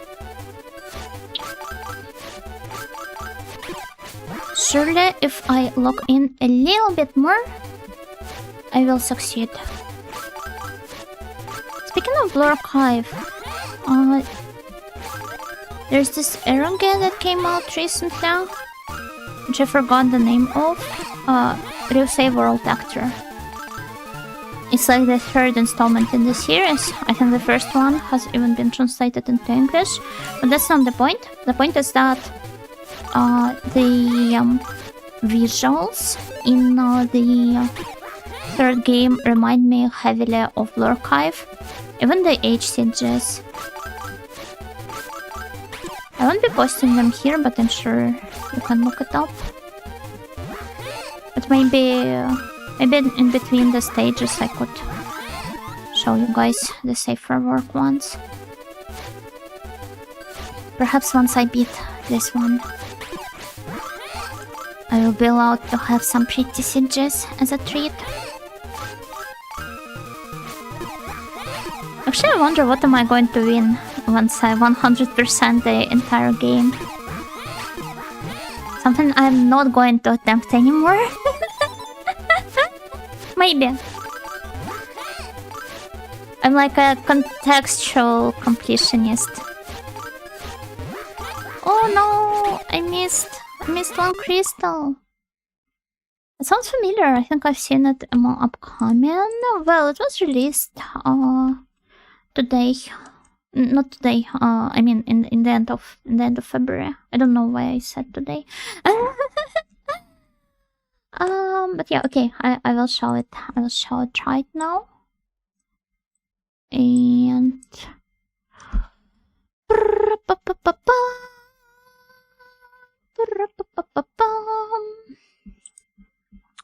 let me see. Who did I send it to? One of my friends, I believe.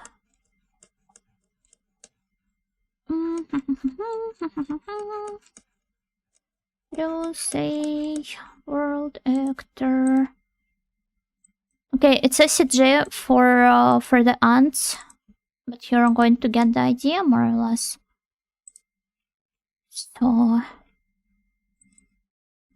there it is. The art style is very reminiscent of Blue Archive, like the way the CG composition and how it is colored, and also the thin line art. It's very Baroque coded. Even the characters, yeah. Here's one more. I'm really interested in this girl. She looks so cute. Love her so much. So what is this hand on the left? the hand shadow. And the last one. No, okay. I won't show it. I was thinking that maybe I could like censor it perhaps and it would work, but no, there's no way it would work. So I leave it up to you guys to look up the sieges of this game. But yeah, it's very pretty, and it like if you look up how the first games look, I think they're vastly different, to be fair. This one made me really interested in the entire thing. But which one are you referring to? No, the one with the girls and the Mega Neko girl, and she is like, how do I explain it? She's under the protect in this one.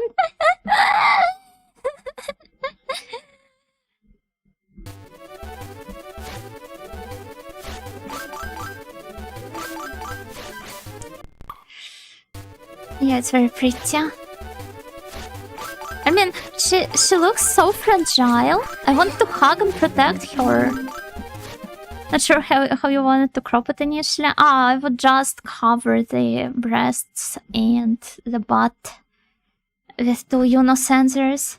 She's helping him change a light bulb. I'm not sure if that's how you change a light bulb, but maybe that's how it is in Germany.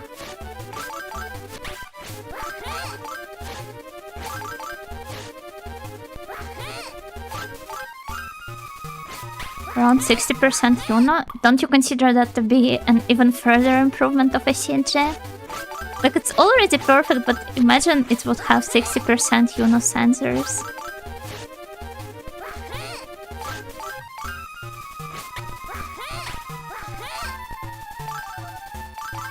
Nice. I mean, no, obviously not nice. I'm not jinxing anything. It's fine.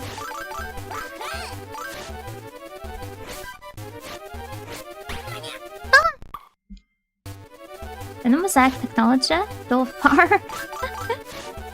Actually, I could use the mosaic, like the built-in feature of screen share. No, not screen share. Share X, which is the software I use for the screen caps. Visualization exercise. You guys can just look up the CGs. They're right there. The game is called True Say World After.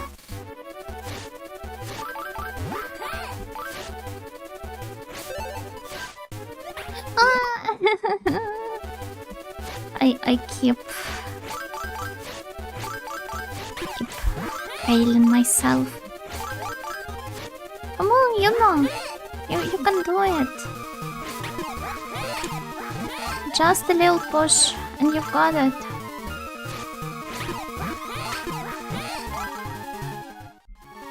Okay, first leg done. Now for the second one.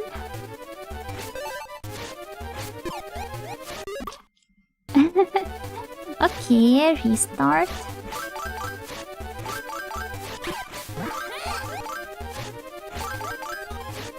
Restart.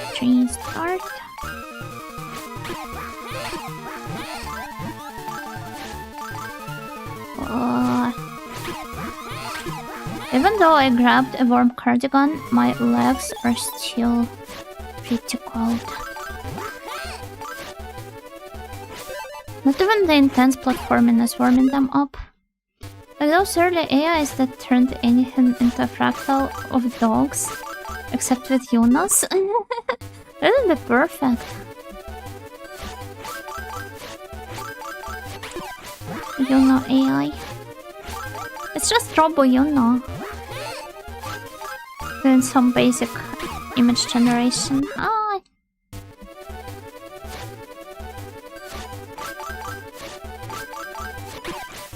Let's try once again. Also, just the other day, I received a very sweet motto that I'm not sure if I can reveal the contents of it. Felt very like I don't know how to be around those sweet and kind mottos, because a lot of them feel pretty personal. Even though they don't tell me anything personal. Like there's no private info. But I don't know if this snail is watching me right now. But I'm very thankful. And yeah, that's all I wanted to say. What's the matter, vague girl? Afraid you might spill something? Oh my god, speaking of which, I'm so annoyed by the vague posting replies becoming a bit of a fad recently. Because first of all, people will literally throw the label of vague posting onto pretty much everything. Second of all, like, I don't know. I'm just waiting peacefully for the fad to pass. What's that? Perhaps you've been staying off Twitter, which is good for your mental health. Also, generic username, thank you for the stretch plus hydrate regime. Thank you. Perhaps you can drop over a blanket or towel on your legs. So you're coming from a place that, like, from a point that warming up starts from my legs. I do have a blanket here. Let me throw it on. Just 1 second.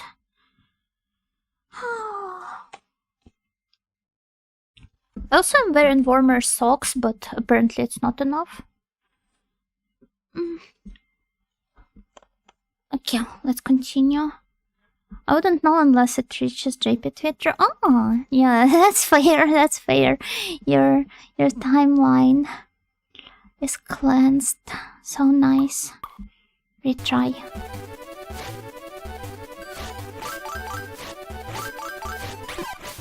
Blanco from Street Fighter.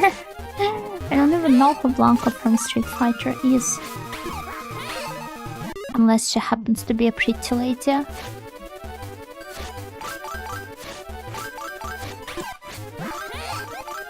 again, I suppose most of the ladies in Street Fighter are pretty.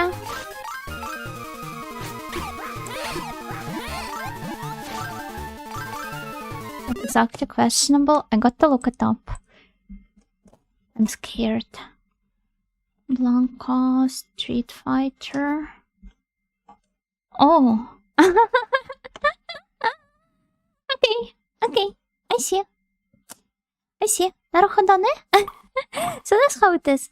Oh, hi Raiders! Welcome Freya! Gokigenyo! On YouTube. Welcome! How was... You're playing Odin Sphere today, right? Everybody, please make sure to give Freya a follow. I'm going to shout her out even on Twitch side. Shout out Freya Guma. She's my fellow retro streamer and a fellow Retromantic member. And she's been playing Odin Sphere recently, which is a very beautiful vanillaware game. And I hope she has been having tons of fun with it. And for those of you raiders who are not familiar with me... Oh, there it is. Sorry, Freya, I shouted you out preemptively on Twitch. But yeah, Gokigenyo now on Twitch as well. And now is a good opportunity to reintroduce myself. I thought that maybe you redirected your Twitch raid to some other stream, which is totally fine. But yeah, my name is Yuna Nightingale. I'm an Angelsamine training and Freya's fellow Retromantic member, who also enjoys retro, as you might have noticed from the name. And right now I'm slowly trying to regain my Klonoa skills. Or rather my platforming skills in general, through playing Klonoa Empire of Dreams for a GBA. Currently we're trying to 100% clear the main game, so that I get to unlock the final extra stage and then beat it. You're so brave to continue, Klonoa. I mean, I just don't really like leaving the games unfinished. Oh, but how was Sudden Sphere? I hope you had fun. Whose chapter are you playing through right now? Friends Love Mantique. Yeah, we were Friends Love Mantique this Sunday. Not this Sunday, last Sunday. Mercedes chapter 4. Oh, Mercedes is so beautiful. I hope you had fun. And if you feel like you need to get some rest, then please don't feel forced to stay here. Thank you once again for the raid. And thank you Alpha Omega 82 for the follow.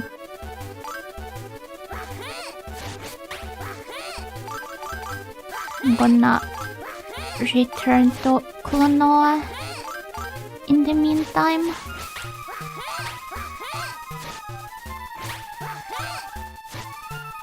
Oh,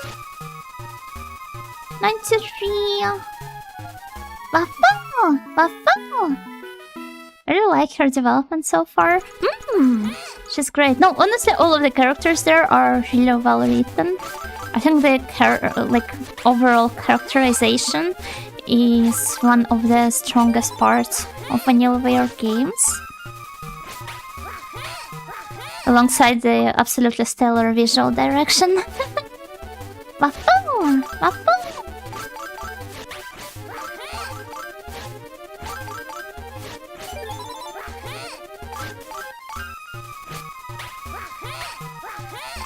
Also just found out about the abilities. It's okay to pretend you were playing on like self-imposed challenge mode before that.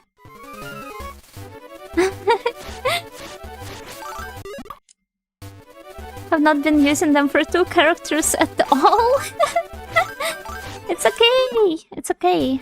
You still managed to beat these chapters without using them. That's pretty impressive on its own. This is what I always tell myself when I only find out about some mechanics at a much later point.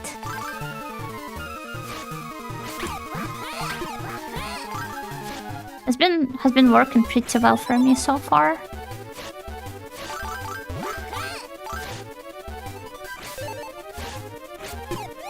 Oh no, I missed the diamonds, the crystals, the gems. How could it happen? Who's responsible for this? Let's go. Dumb money. Yum. I mean, money is alright. I have plenty of those. I'm an Ojo-sama after all.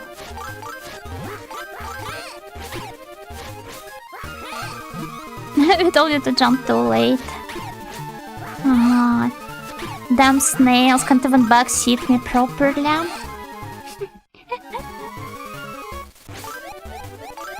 Need a shell pod correction, whatever that means. Ooh. Timing that one jump is really difficult.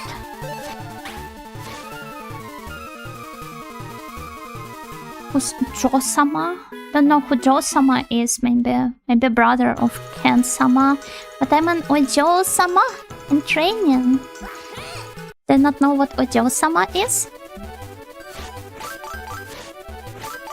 It's a rich, prim and proper young lady. In English you would call me a Nippo baby. Probably.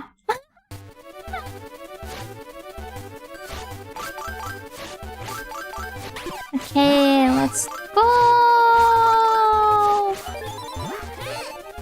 I'm almost there!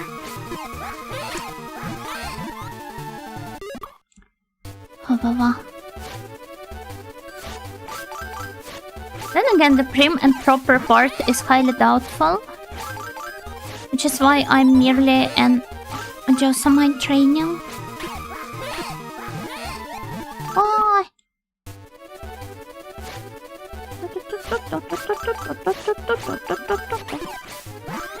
Brim and Broder.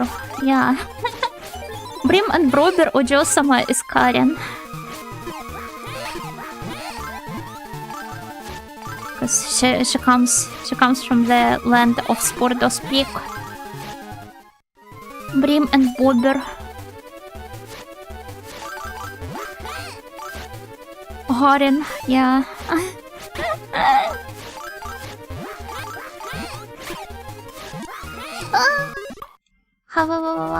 This is neat to see. I only ever got to play Klonoa 1 and 2. I really recommend paying some attention to the handheld ones. I've played the WonderSwan one before. Haven't received the fun translation at some point.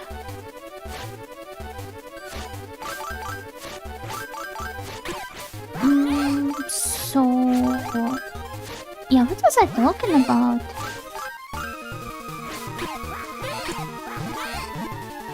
Indeed. Just what was I talking about? Oh yeah, Klonoa. So yeah, I really recommend you check out the handheld ones, because you're missing out on a lot of really fun stuff.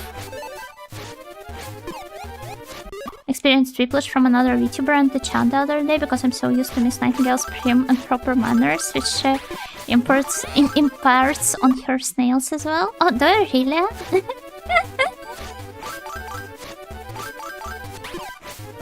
Do you guys behave differently in other VTubers' chats? Are you on the LARPing as prim and proper snails in front of me? But also, what was so shocking about that VTuber's chat? Education by Ojo.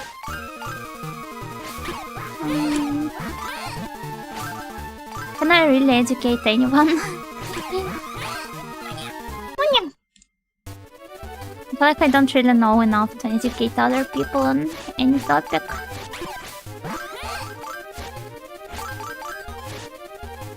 Are you asking that? You're already reading our true thoughts. Yeah, but I want you to be honest with me, so it's like I'm checking you guys. Was a new model revealed that was not fit for land and chat reacted accordingly? You can understand them probably though, right?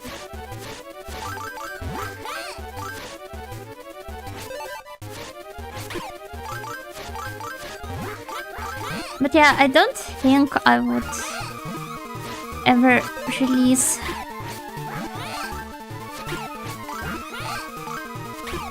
a model that would be inappropriate for land even outside of the land.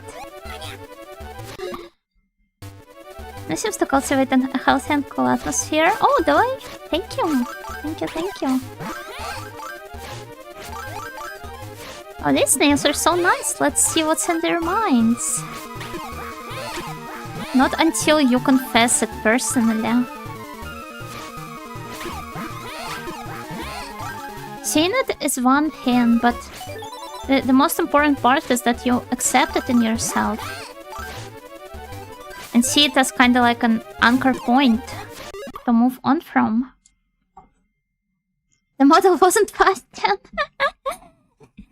Yeah, the land is not only about the physical fast and not about simply refusing from food, but also about being chaste and proper and about holding back all sorts of urges, not just your desire to eat.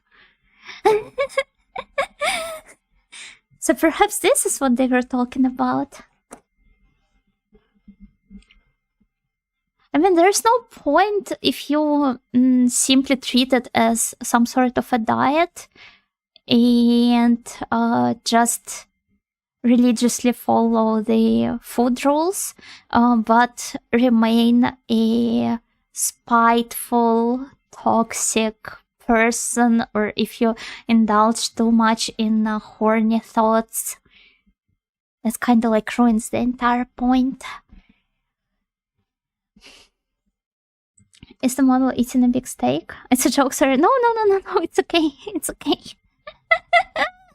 So, you know, nun-outfit is the realm of possibility. I don't know about the nun-outfit. I did draw like a horror nun picture for Halloween at some point. Let me show you. Because it wasn't my like very first year of YouTubing, so naturally a lot of people may not have seen it. I got to find it though. Don't know where it is.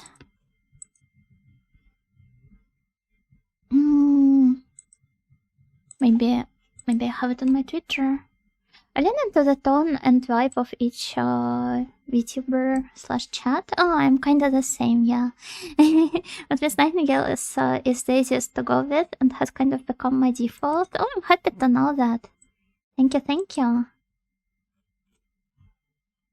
Venus art is so big. Oh, really? Thank you. I really love the artworks you made of Dianko. Bring back Miko Yuno. Oh, I'm going to post Miko Yuno here because this one I do have on my PC. Let me see. Akureo-tai-san. Ondreo-mononake komata taki wa douman seiman. Where is it? I can't find that. Oh, here it is. Why would I make such a huge thumbnail?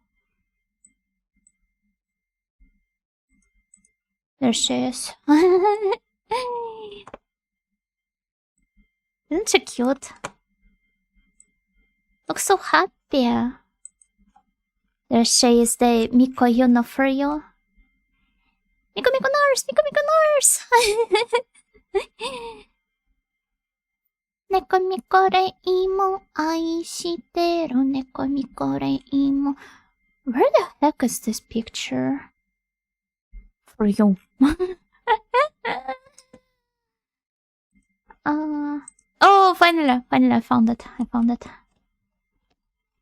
Let's download it from my Twitter, which feels a bit funny to do my own artwork, but such is life. And there it is, the horror non-Yuno. Naturally, I do not really like engage much in commoners' tasks, such as handling the shovel, so as you can see I've gotten a bit dirty here, but that's only because you snails were not helping me. The cyclical trips to the afterlife and various forms of hell in that game prepared Miss Nightingale for the later Klonoa playthroughs. I don't get reborn as a dog in Klonoa though, or as a gaki. And Japanese exorcists are pretty cool in manga, anime, and video games. I love Ghostwire Tokyo because of it. Ghostwire is, it sounds really cool on paper. I was really looking forward to its release when it got first announced. But I think that even though it has some really cool like mechanical and artistic decisions, it is too stuck trying to pretend to be an almost AAA game, which I think holds them back a little. Because it tries really hard to play like, I don't know, just yet another Ass Creed game.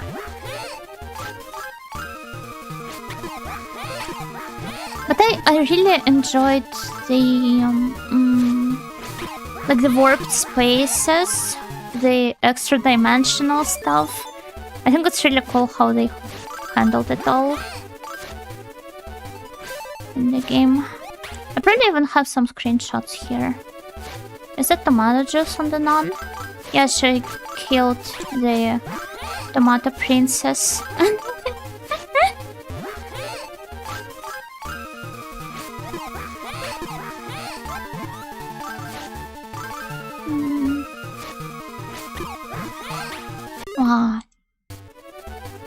Can we see Miko Yuno battling Yuno Forma de Yasunori Kato? Oh! That would be so cool. I got to draw myself wearing Yasunori Kato inspired outfit, only for people to ask like, is this supposed to be Raido's outfit? They will reply, no, that's Ishima Kaigen's outfit. The Yono Extended Universe, some would even call it a universe. No, the characters are so cool, but underused nowadays. Are they really? Well, probably yes. There are quite a lot of like historical examples, though. Yeah, I agree that overall the atmosphere Ghostwire creates is quite unique.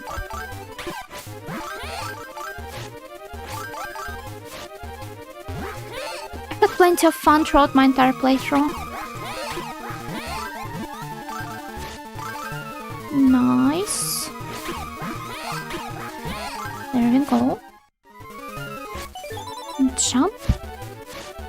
I've saved 31 lives. It's crazy. How much did I have in the beginning anyway?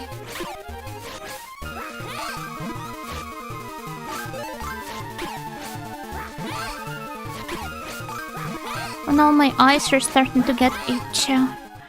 Now it's absolutely not the best time for that.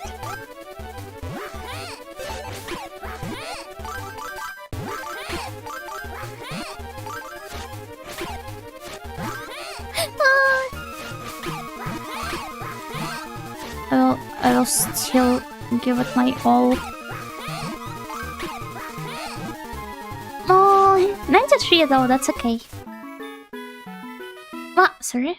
I did more games in very pleasant Exorcist. A friend of mine recommended me Koon. Oh, Koon is really cool and atmospheric. I can't recommend it enough.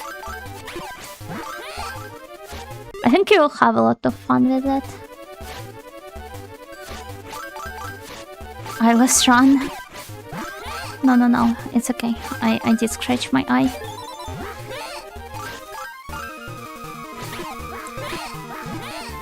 But my fingers are getting so cold that I can hardly feel them.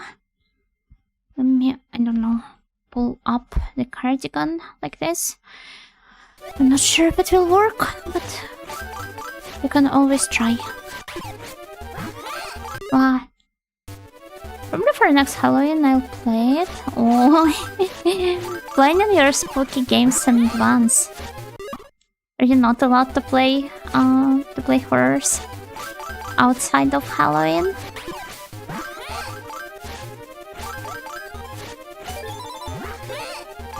Nice. Nice.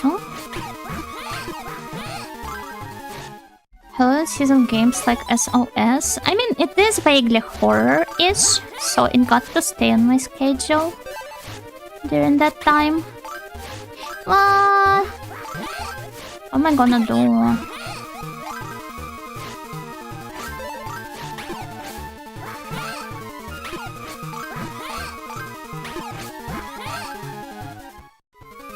Let's still practice. Practice it dying.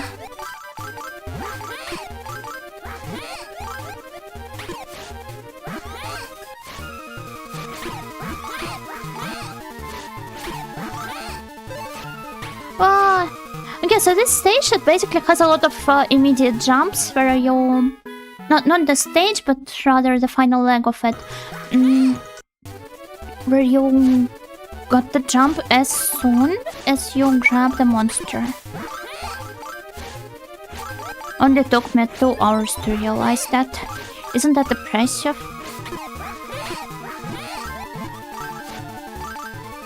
I mean, I realized it at some point in the past already, but I was unable to put it into words now. Oh, last year I didn't play anything spooky, although it's my favorite festivity.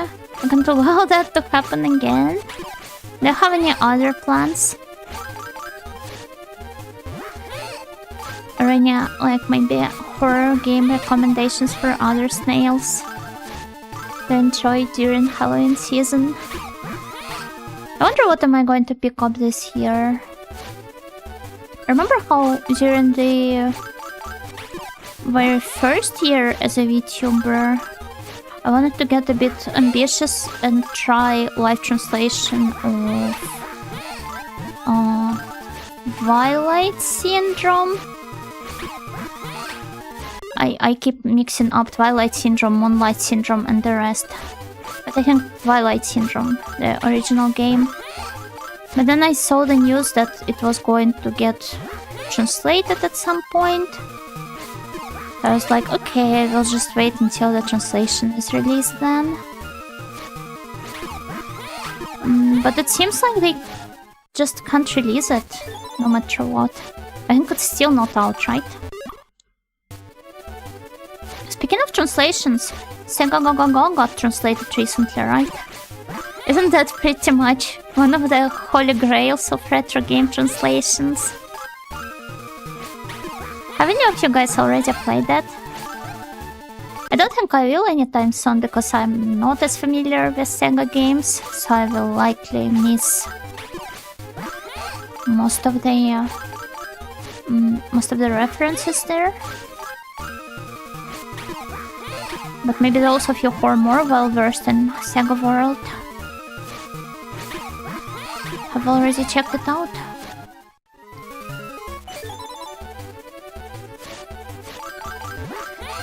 Didn't catch the name. Sega Ga Ga Ga or SGGG.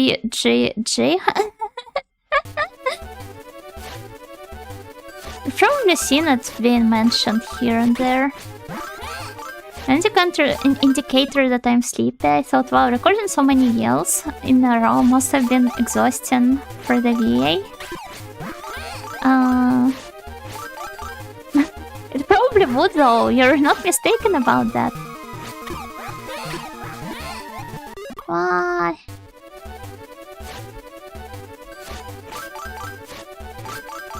Let's see what interesting name it is.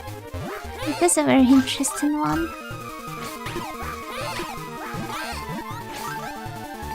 Very likely to draw attention.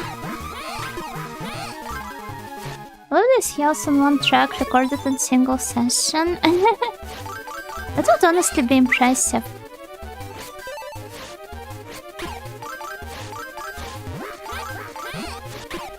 Obviously, I'm the one who recorded it all.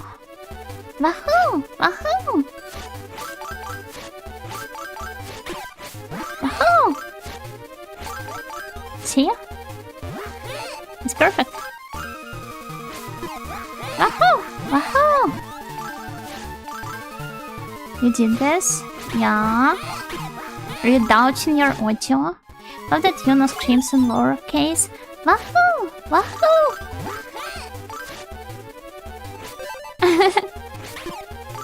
I'm just conserving my energy.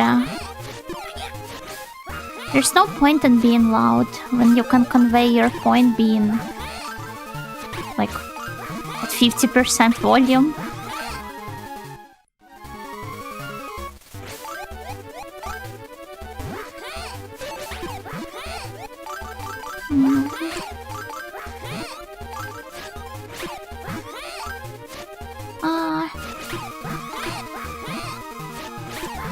Damn.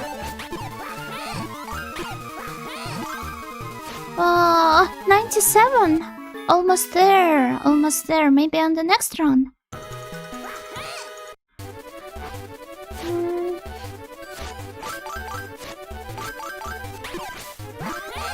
Sorry, I might not be as talkative when I'm trying to focus. But you see, I'm doing my best here. Surely you snails will understand and forgive me.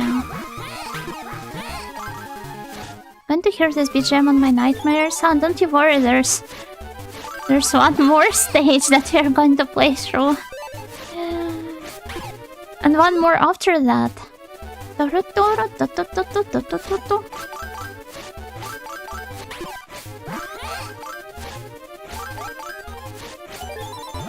Why are nightmares though? I think it's a pretty well composed BGM, and unlike some of the music that could end up in the annoying BGM Hall of Fame, this one has a pretty long loop overall, so I can't say it's as annoying, honestly.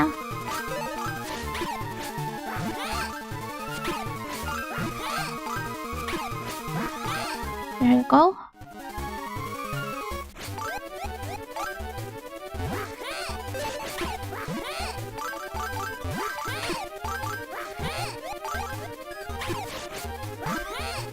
Ah!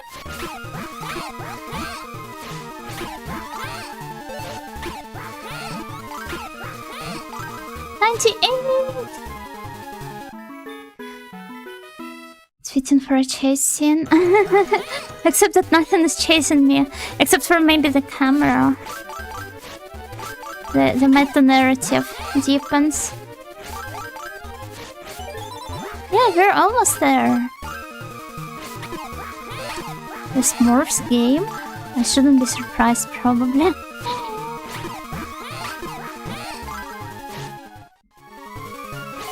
That's really wanted that.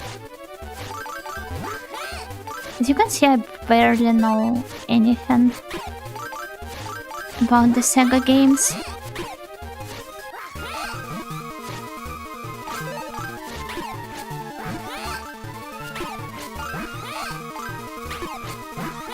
But yeah, I'm slowly regaining my grasp on the game. Not to jinx it or anything. I should have stayed silent. All of that humble bragging is not gonna get you anywhere, you know.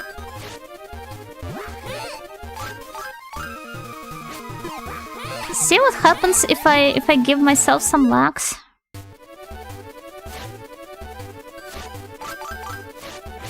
Got to be strict with myself.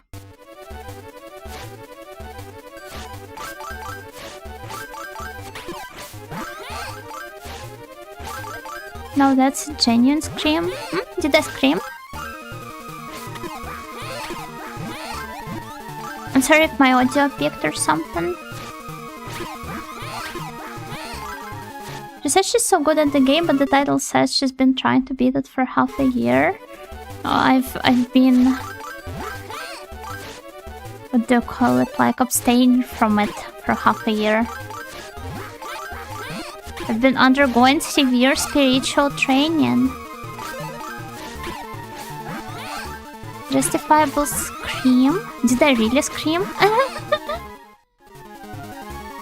I'll have to re-listen the VOD because for me, like, I sounded exactly the same, I think.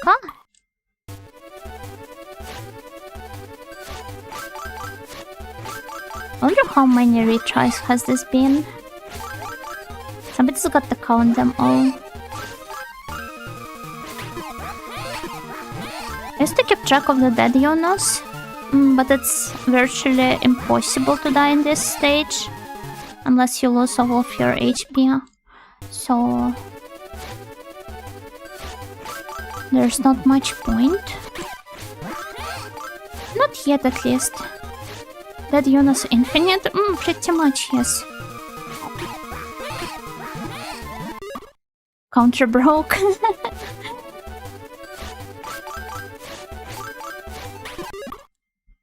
I mean, they're not dying technically.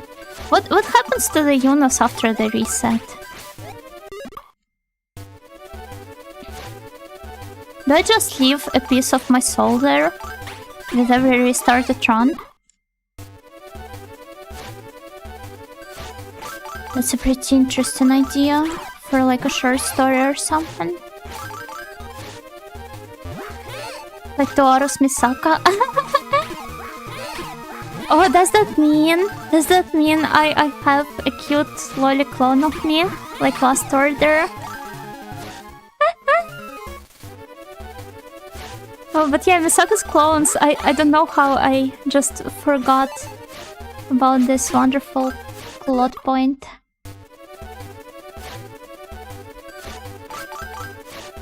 Souls regenerate? Oh, do they? That's a relief. How do they regenerate though?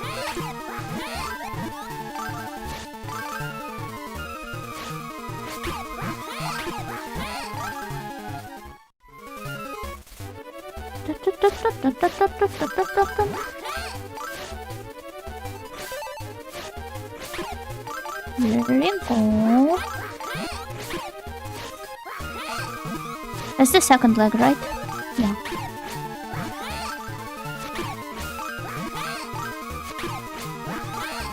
Nine snails are working day and night to achieve it.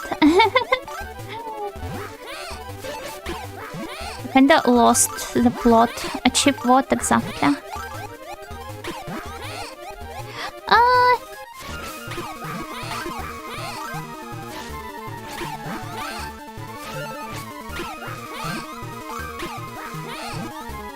More! 93! Regenerating the souls of Dead Yona's eye.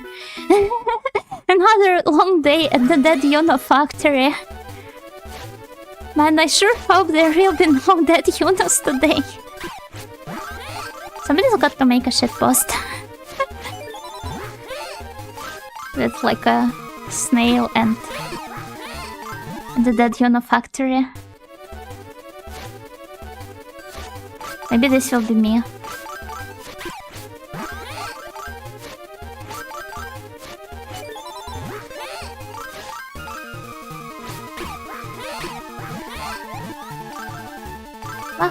Wahoo!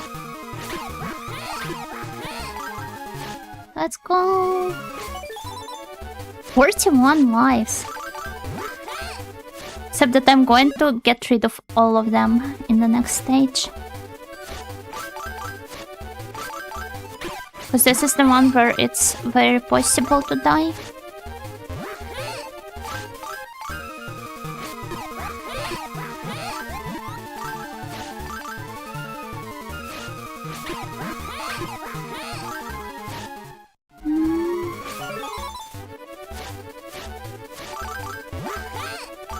Actually, I love the sound of this BGM because it reminds me of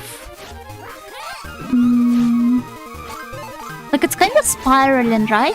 I don't know how to explain this, but it has this effect, kind of like a whirlwind or maybe some snowstorm, a blizzard outside your window.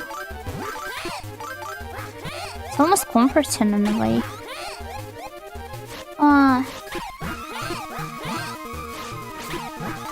I'm not that good at music theory, unfortunately. So I can't quite pinpoint the exact name for this effect, but I love it. Especially this part, right? Sounds like Flight of the Bumblebee. Oh, yeah, it kinda does. It's important to use your own words for it too, though. Those are more likely to come across more people, and not only those who have a good grasp on music theory. In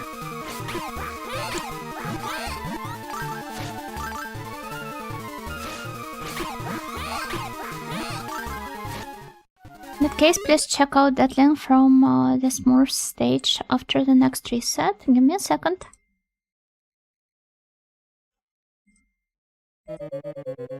I'm gonna let everyone listen to it. Yeah, it has this very snowy, wintry feeling. Oh no! He's been chased! Oh my god. This is so intense.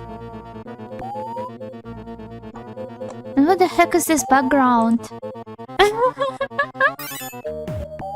Do they have the Mount Rushmore National Memorial but with Smurfs?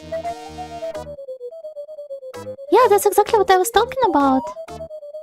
Isn't chasing you was really scary when I was 4? No, it's scary even to me when I'm 16. Oh, so let's continue. Oh.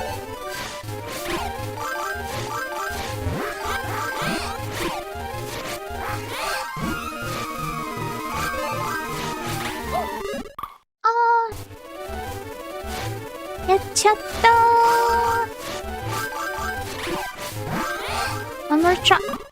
Yep. Double wahoo? Yeah, double wahoo. I mean, sometimes you do have to perform this. Oh, wait. Yeah, the BGM is double, I'm sorry. What? But I ended up falling down.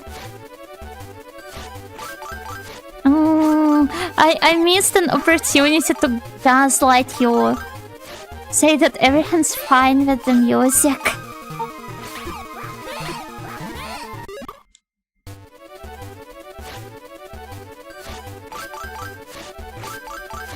It's okay, maybe I can do it the next time.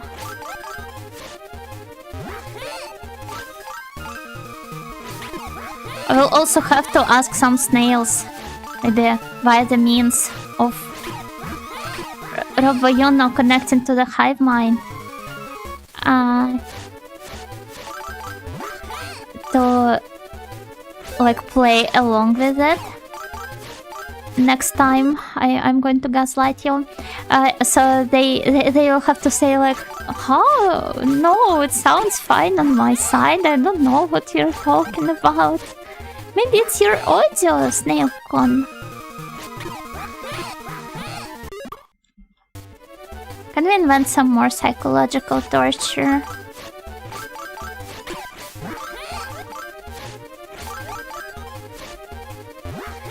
Aha!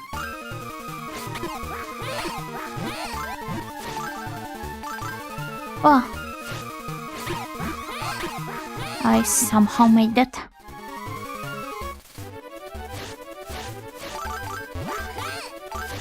Okay.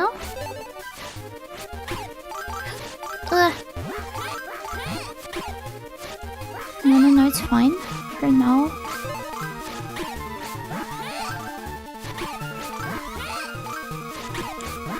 But I think my timing is a bit off. I hope this won't backfire.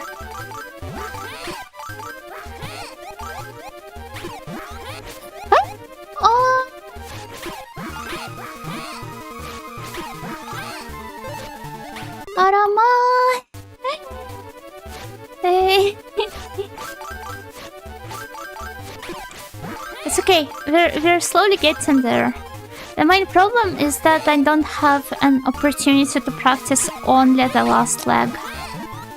I have to play through the entire stage to get there. Well, I mean, I do have an opportunity, but I do not want to use it because that would be cheating. So we're replaying the entire stage instead.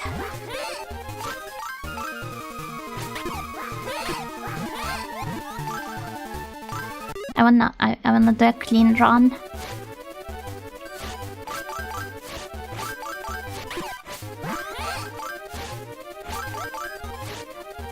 Though I think there is a workaround for that.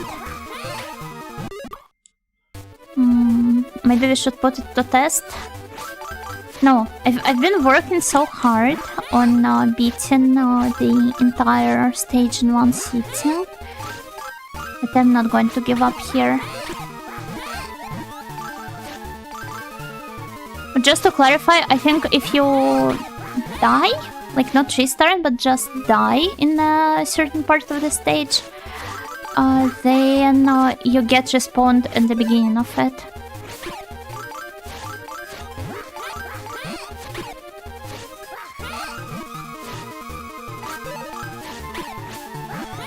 So that means I just have to hurt Klonoa enough. which I do not want to do.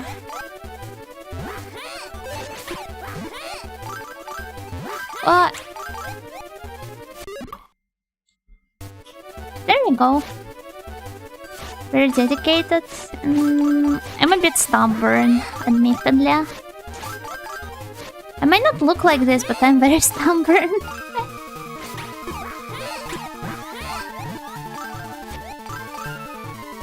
When otherwise I would have given up on this game completely, but I wanted to see some logical conclusion, even half a year later, because I still find it fun.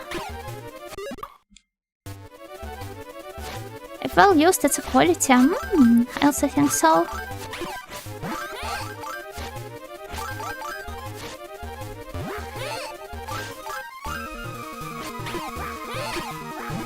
Then again, I don't really like the overall tendency of overachieving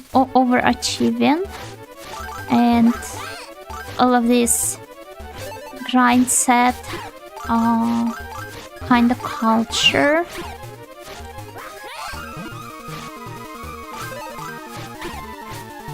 So I'm only truly ever stubborn in things I love and care about.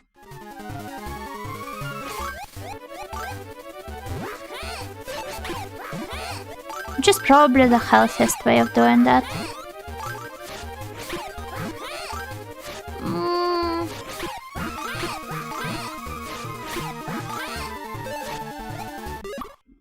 Well. Tender, reserved, and gentle Ojo act stubborn is more to... Thank you. Thank you, thank you.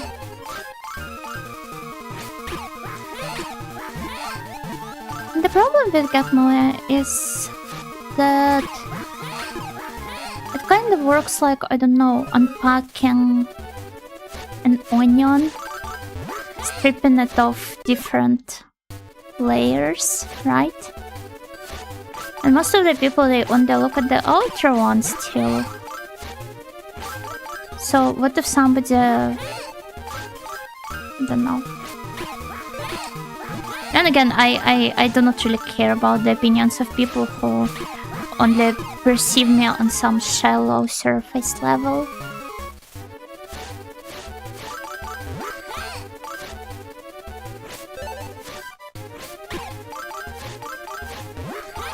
You can't be well liked by anyone anyway. Not anyone, but everyone.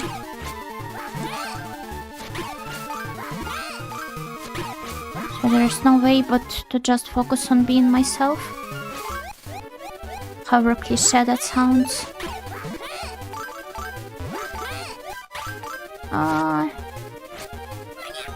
Let me see if that's going to work.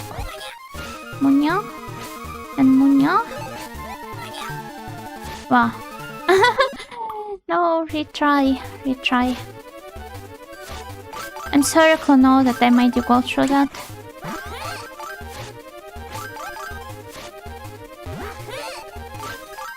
Evan anointed his injuries by inadvertently picking up that card.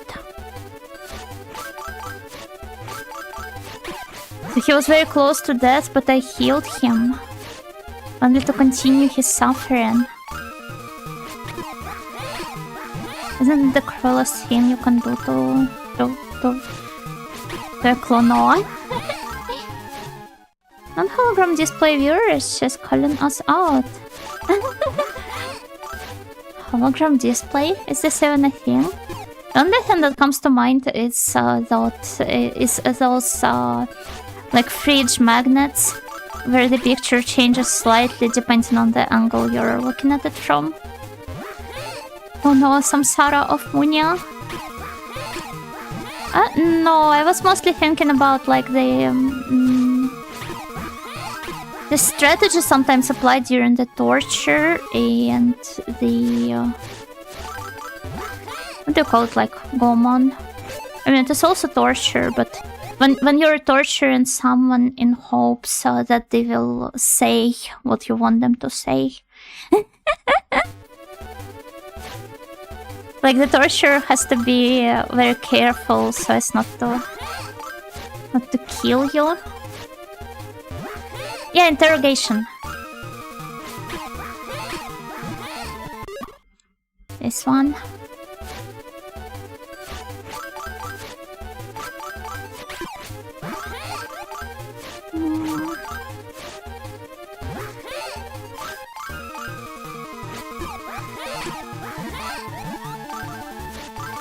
Okay.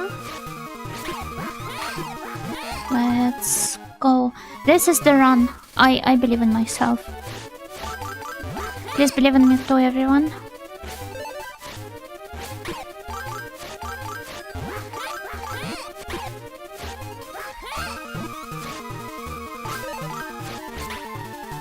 This was not the run. Looking Glass Factory. Nani, sorry. Give me a second. I'll copy the link.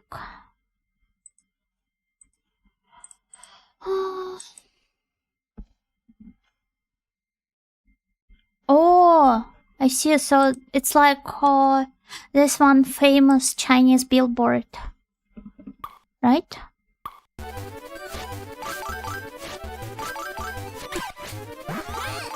Oh my god, it's I'm getting ripples in front of my eyes.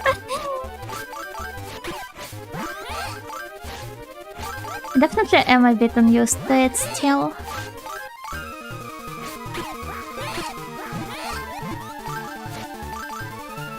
But it's okay.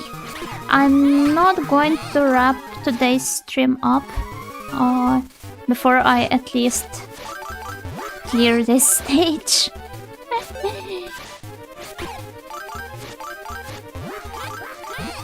And maybe possibly take several shots in the next one.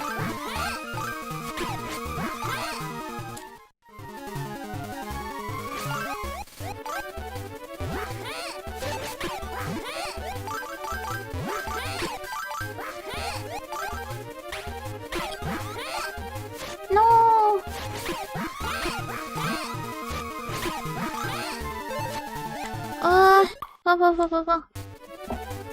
I wonder how do I time that one jump.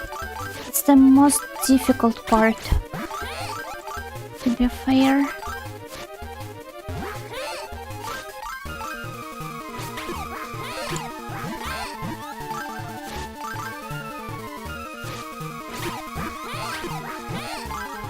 Let's go.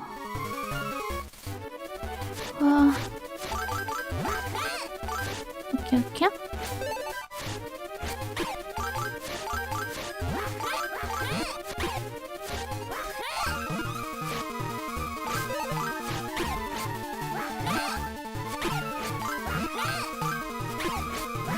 Well, the first two legs are pretty much, I don't know, maybe around 70-ish% autopilot at this point.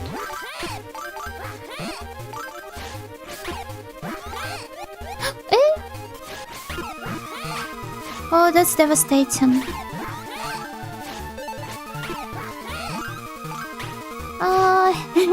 93. Autopilot, autopilot.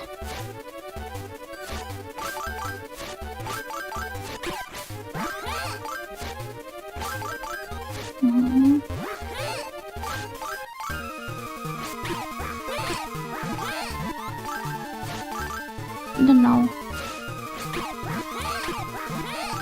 Well, it sounds really like such an admirable career. But when I hear about all of the stories of like aircraft crashes, I know that it's a bit of like what do you call it? Like cognitive distortion. Because it's precisely because people have next to zero tolerance to the aircraft crashes.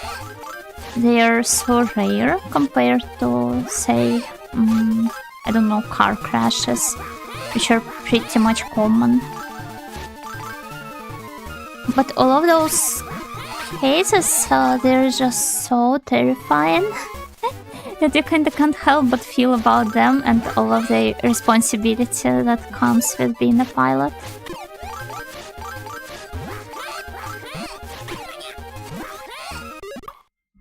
Need to microdose aircraft crashes to build up confidence. I was very okay. That's a very weird thing to kind of like daydream, fantasize about. But I was somewhat enamored with the job of like flight operator, I think is the name.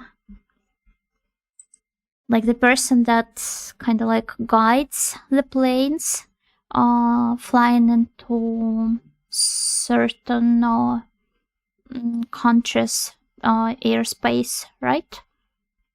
And they assist them so that they don't like fly into each other and that they land safely and all that. I think that's very cool. But it was not until I learned the story of Peter Nielsen. Okay, that's nothing to laugh about, but this is, I think this is genuinely like the most scary aircraft story for me ever. Because it's like, I don't know, I think I brought it up recently. Or maybe I didn't, I don't remember, but this one is like, it gives me like massive anxiety spikes when I think about it. Because you guys know about the Swiss cheese theory in aircraft, right? Where basically the system of like potential crisis backup, it consists out of different layers. So even if there are imperfections, kind of like holes in the Swiss cheese, in one layer, they are going to be covered by several layers of solid, foolproof means of like security and other levels, right? But sometimes it just happens to be this way that they overlap in kind of like a hole stacks up on top of another hole, then stacks up on top of another hole. And this is exactly what happened in that one story. I keep forgetting what the name was. Peter Nielsen. Peter Nielsen. What's the story called?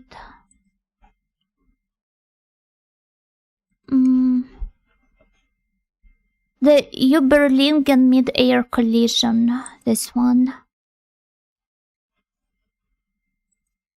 So it's like, I genuinely suggest you give it a read, because it will probably be more kind of like consistent and cohesive than any of my attempts to explain it.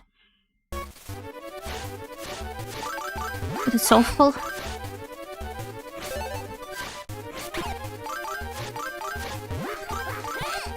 It's like one of those cases where you can literally kind of like track back and notice every point at which if things didn't go wrong there, the entire situation would have been like fine.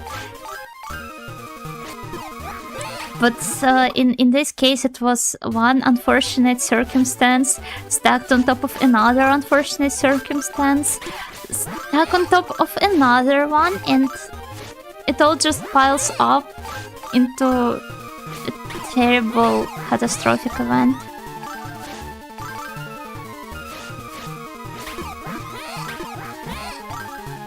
Just don't know, it gives me massive anxiety when I think about it. Because you can see literally every kind of like fork where it could have gone fine and it didn't.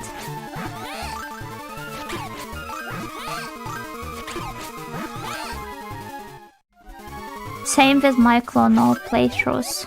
Anyway, I missed a crystal. Munya. Let me try. I'm going to just try and see if my theory works. Oh no, it just starts from the beginning of the stage.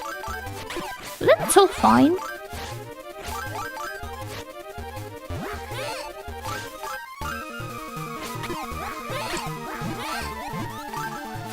The game won't let me cheat that easier. No has agency on Klonoa at least. True.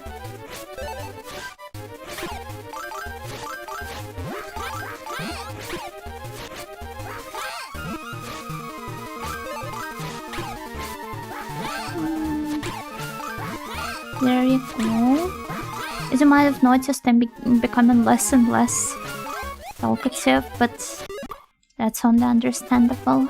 That's how focused and locked in I am. To no avail.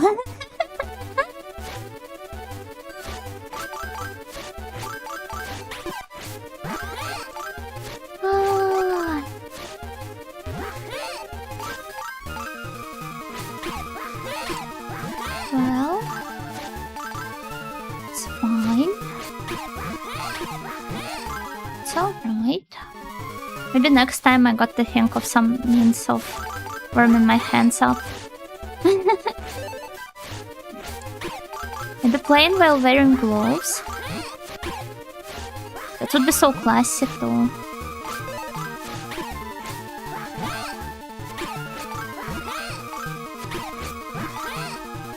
Maybe the mittens. I only know my thumbs after all. Not know, but I only need my thumbs.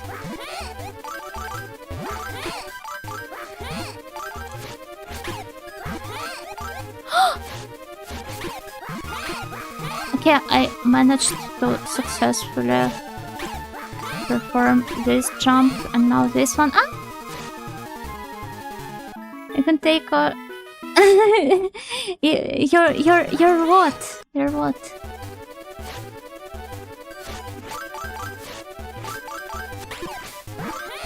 Yeah, giddy.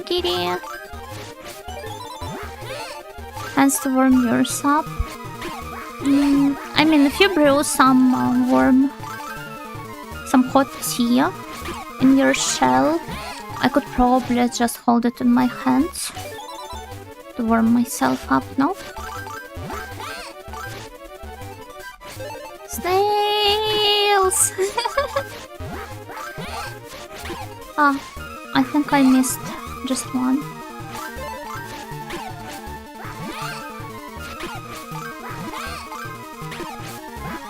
Usina's favorite tea. I like buckwheat tea, and I like mugicha. I'm not sure what sort of tea that is.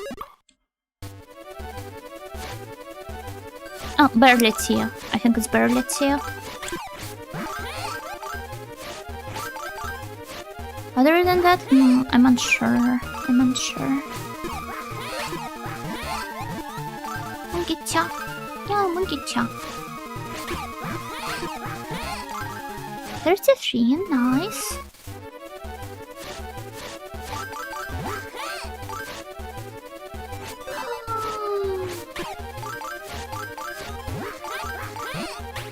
Oh, forgot to make a jump.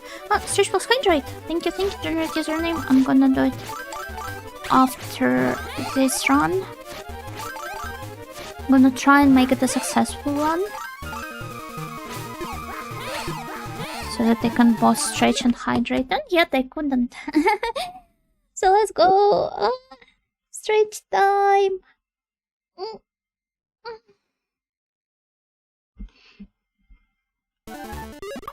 Okay, let's retry.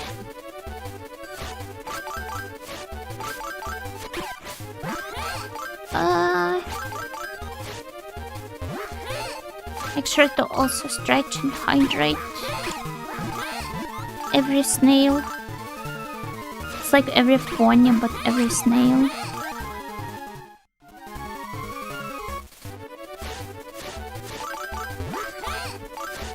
Well...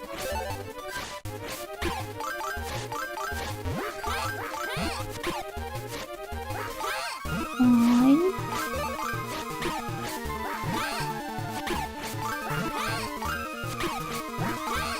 Okay.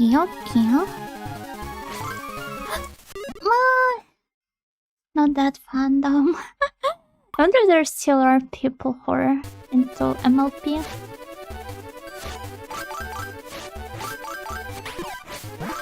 Maybe some are even VTubers nowadays.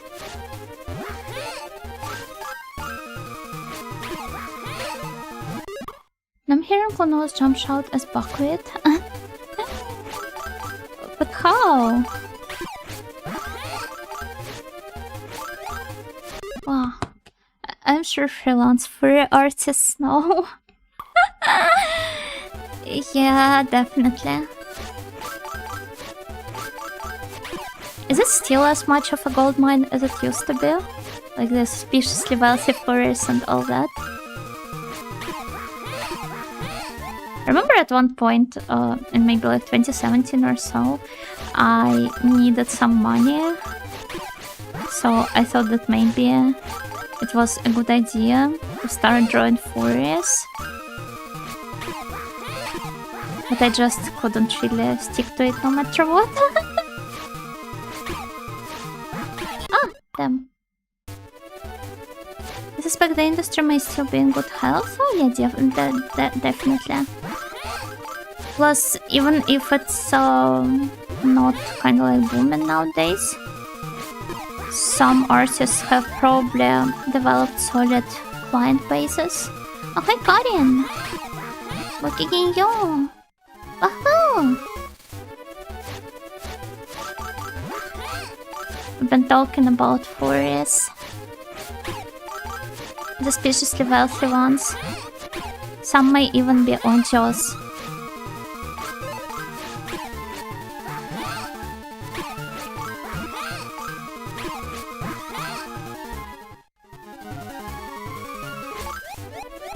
Remember how back in the day this was like a really big thing for the Odulant artists? Because, like, because of the difference in currency value, the $100 commissions could kind of like carry you quite a long way. And if you stack several of those, it was kind of like comparable to office work, especially in some more remote regions. But nowadays, since there probably is no way of like paying directly to the artists, unless they have moved to some other countries, it's probably not as popular anymore. What animal would make the OGS of furries, I wonder? I don't know. Monetary systems are so muddled now. No, there literally are no technical means of making a transfer, I think.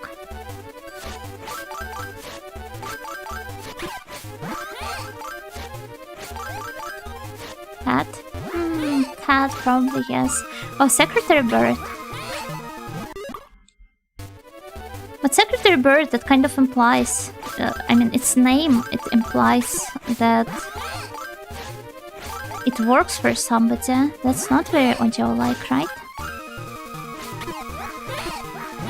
Even though it is very classy.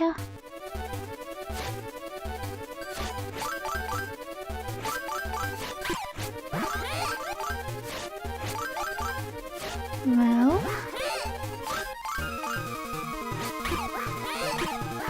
I've been playing this stage for like, what, 3 hours already? So there are unemployment birds. Most of them, probably. The pigeons... Wait, no, the pigeons are employed by the government.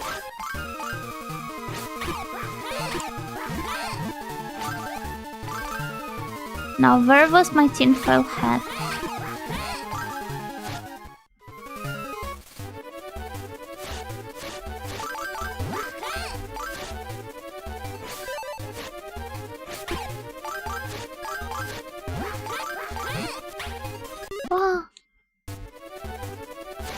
the broilers are the wage slaves. Yeah, but they're broilers. They're our bros at the very least. Because they're also in the workforce.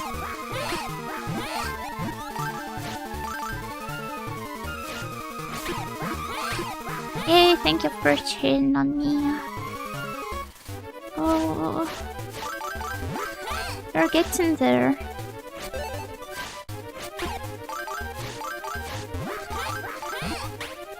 No, I keep misclicking. This just can't be right.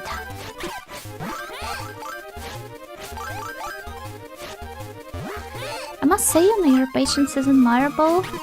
Thank you. There's not much to me other than my patience, I would say, when it comes to platforming games.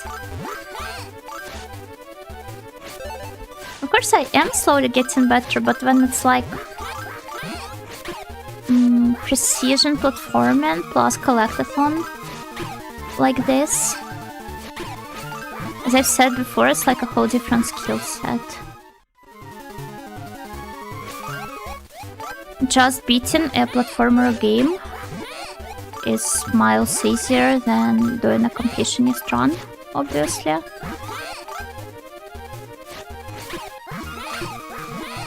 Uh...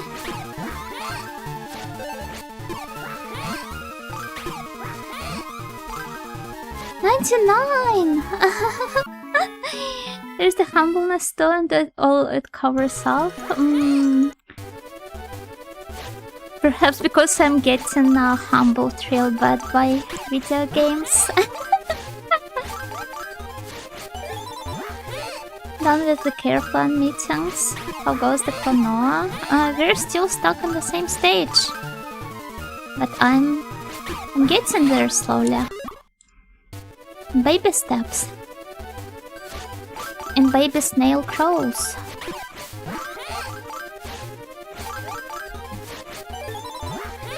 Where's the tree? That's cool. I think I've collected way more coins than just that. Is 33 like the max or... Oh yeah, see? it can go over 43. It's fine, yeah. Why 43 though? I would understand if it would be like, I don't know, 16, 32, 64, and all that, but why 43?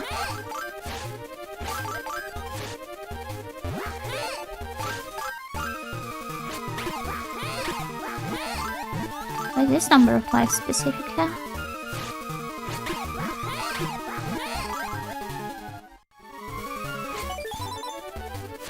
Oh, no, wait, it can go up to 44. Used to be 43 before, right? How does that even work? Ah! Or... Okay, I genuinely don't know. Perhaps the counter starts acting up after some point. Oh no, wait, that's because I've been resetting the stage all the time. So even though I did gather some points, they were not credited to me because I never finished the stage. Most of the times I've just been resetting it. I feel so silly for not figuring that out right away. Wahoo! Wahoo! I want to play more platformer games. There also is at least like 1 or 2 installments of Klonoa that I haven't played.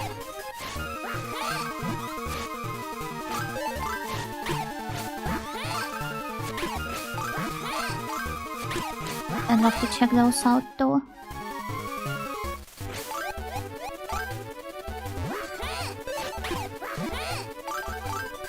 What? I keep missing those crystals. Got to be more careful, more focused with my jumps. And I know I keep saying this, but...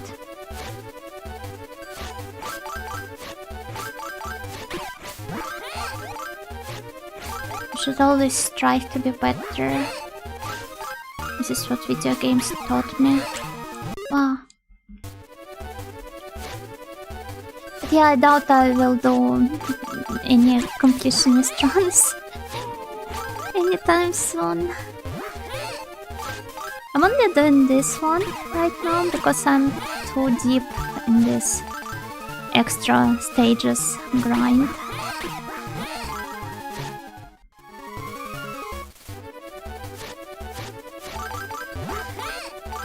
Otherwise, I would have probably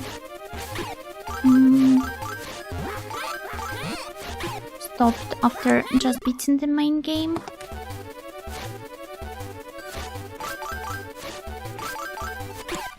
Oh, but I must say, doing a... Actually, I don't remember. I don't think I did a completionist run of the Moonlight Museum. But it was miles easier than this game.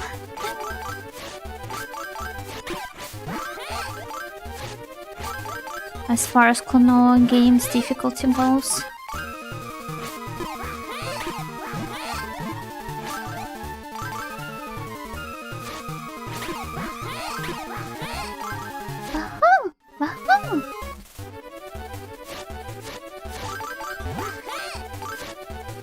There you go.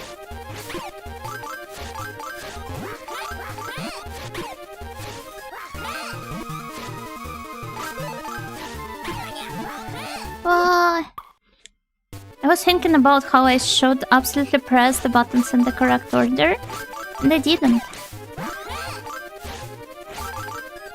Come on, muscle memory, save me.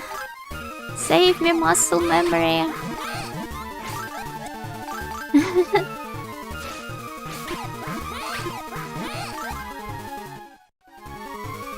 Is it really the muscle memory working though?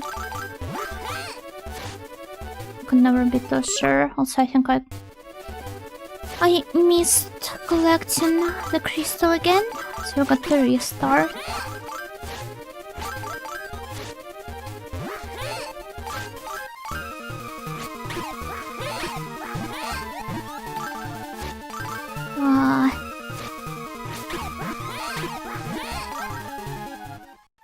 Masaru! Oha Masaru!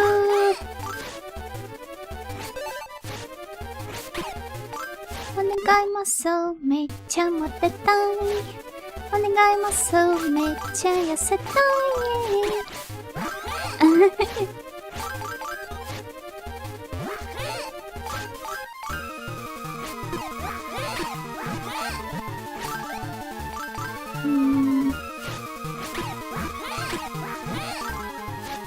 It would be fun to sing this one together with I don't know who. All of Retromantic. Even though this is originally a duo song.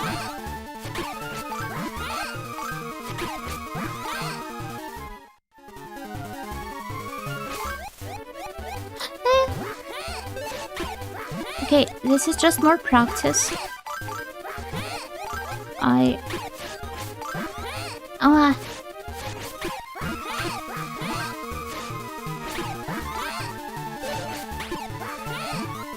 Still, I won't discard it that easily. 97, that's okay, that's fine. Good enough. Not knows, virtual. Wait, I really stuck to my skull.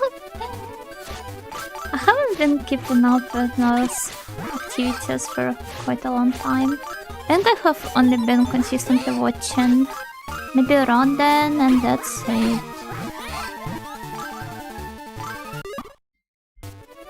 There's so much I'm missing out on. But I mean strictly out of Hololive. Because obviously I've been keeping up with all those activities since she returned.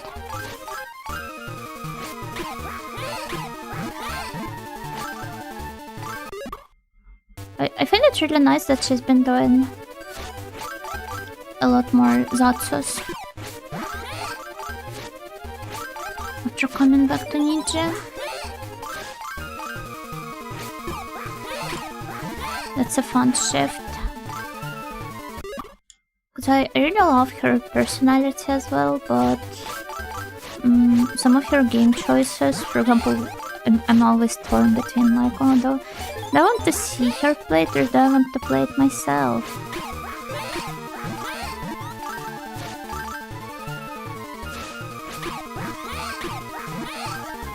Rodan is so pretty, she is. She's great.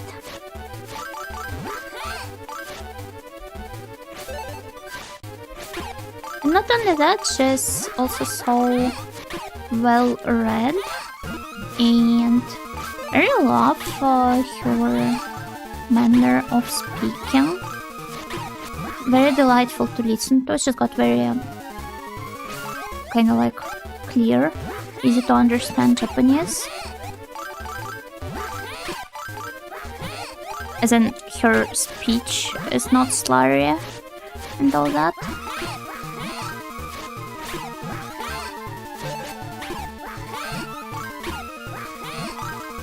$99. It's okay, but we've gotten closer. That's the second time we've gotten 99. So I'm sure I can succeed eventually, and maybe even try a little bit on the next stage. She can teach you a lot, it seems. She can, yeah. Very fun to listen to in general.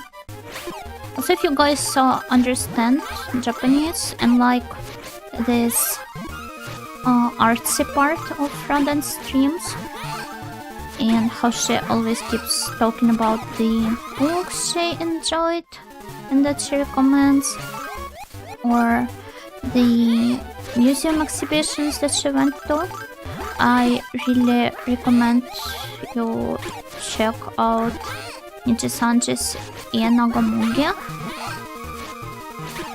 because she's also very much this artsy type of a girl.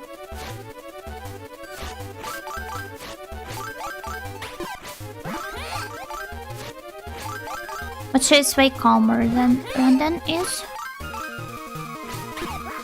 Got a bit more of a neutral cadence, and overall she gives off a massive emoto vibe. On her channel, I think she has a stream where she tells about the history of Impressionism. So I could check out this one. Oh, I missed one crystal, I think. One, two, jump.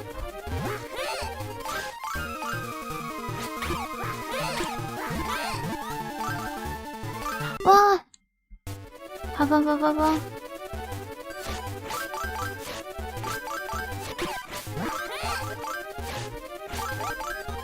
I'm so sorry.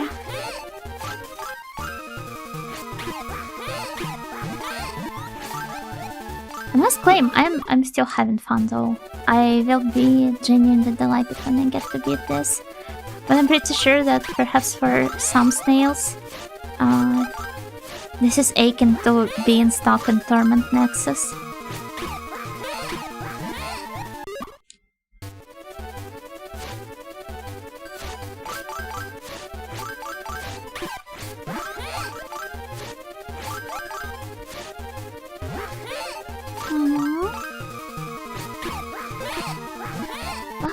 Wahoo!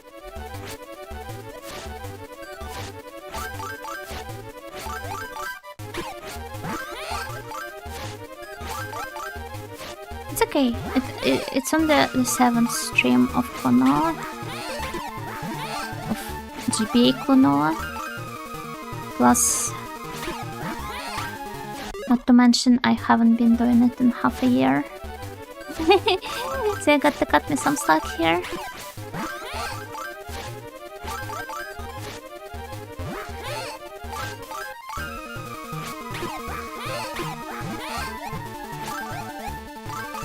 Okay, nice. What do you mean nice units? Only the first part of the stage.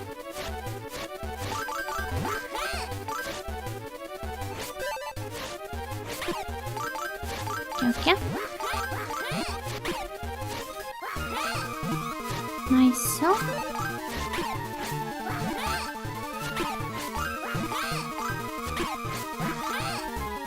Yuno's dedication is inspiring. Dedication to keeping you guys in Torment Nexus.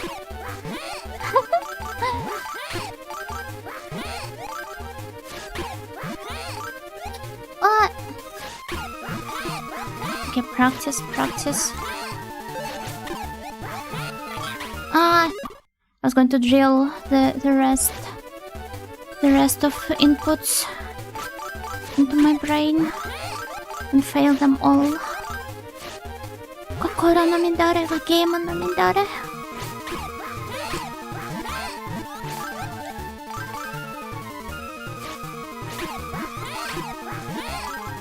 The Torment of Snails, Snorment.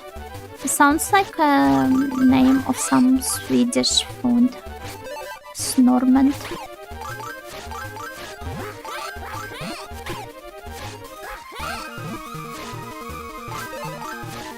Like surströmming plus smorgasbord.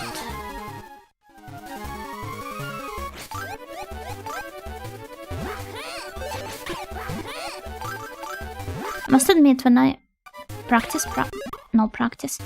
When I was younger, I would blush and the word smorgasbord because I thought it had the same roots with the word orgasm.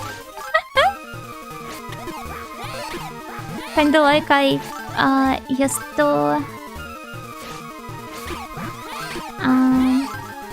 kinda like how I used to get very shy at the mention of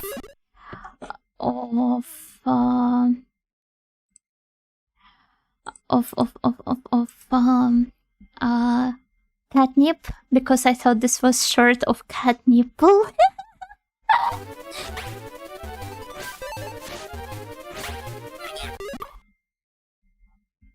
Kokoro no midare ga game no midare. 名言ですね、これは。鈴原ルロちゃんの配信から何度も聞いたことがあって、なんとか、まあ、自分の思うことにもなりました。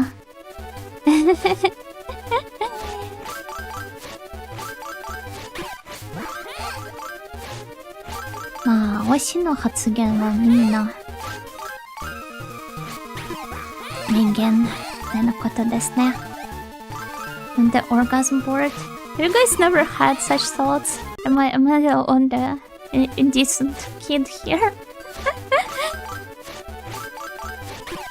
Wouldn't you also do this thing where you open the dictionary and look up various words related to I don't know, like sex and violence and all that stuff? 日本語がうまい。まあ、まだまだですね。すっごく片言ですみません。まあ、英語の方も片言なので、多分大丈夫だと思います。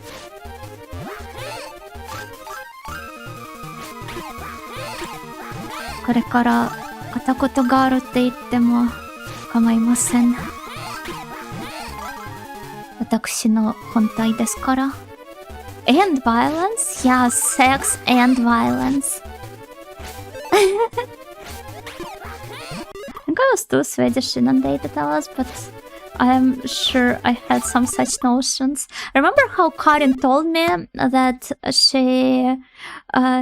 she would always get shy during Swedish lessons because she used to associate Swedish word for six with sex.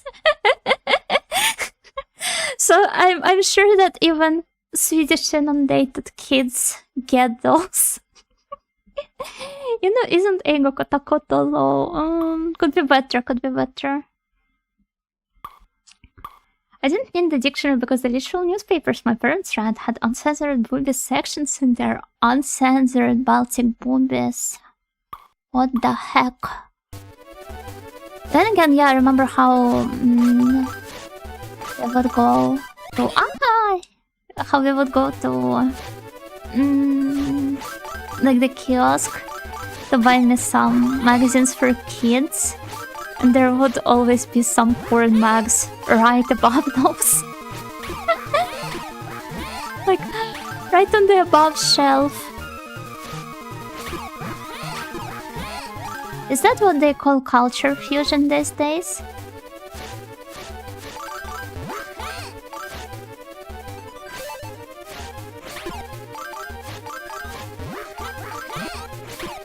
Pussy is very different from sex indeed. Is this sex in Finnish? I think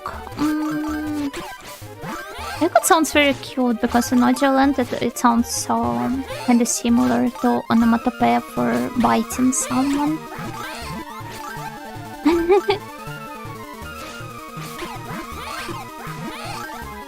Kotakoto girl, your Japanese is so cute and elegant. わーい照れちゃいますわーいありがとうございますでもまだ勉強中なのでいろいろなんというかなんというか忘れました上達してみたいと思いますこれから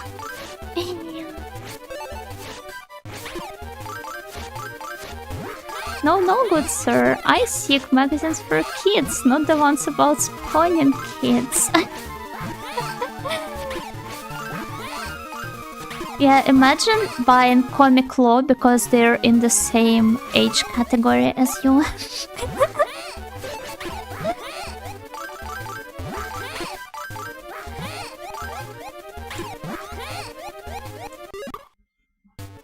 Do not even pick Japanese audio essence. Oh!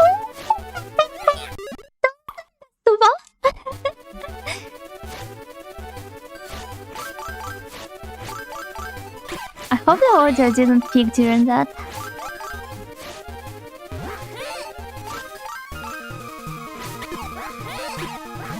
And I hope I didn't wake any sleeping snails up. It's cute because Ko is Monto. Oh, is it?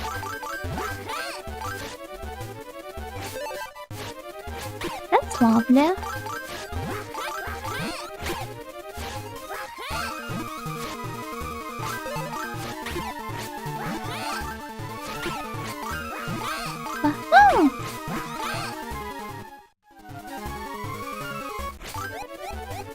Oh, you're ambitious. これからも頑張ります。Shadow Whitefall ごきげんよう。First time you saw it being streamed on Twitch? Well, the category has at least like 500 plus, I think, subscribers. So surely there have been some streams and some demand for that. But yeah, I also played another handheld Klonoa, the Wonderswan one. Klonoa the Moonlight Museum. And I also had a lot of fun with it.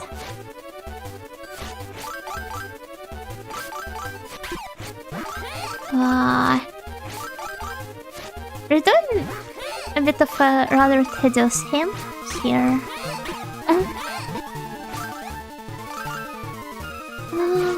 Trying to complete the collectathon parts of the game because I need to unlock the final extra vision. Past me was a bit too ambitious.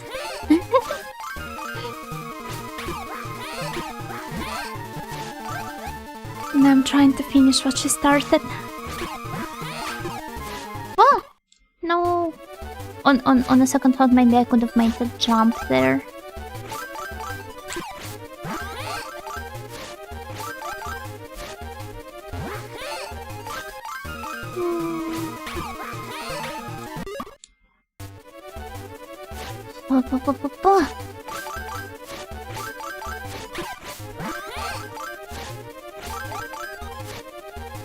Wahoo!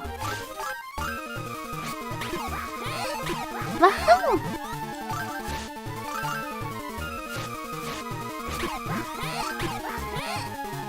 Oh! Nante kotta!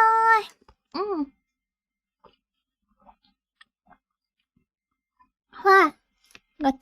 Gotta drink some water. Stretch my sore muscles. And continue.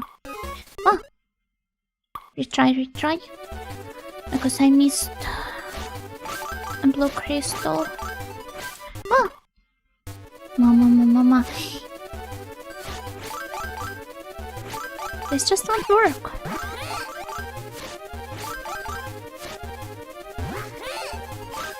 Let's go.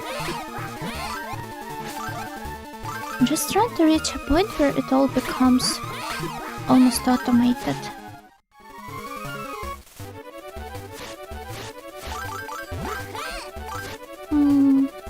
Wonder if I can afford staying up slightly later today. Maybe? Possibly?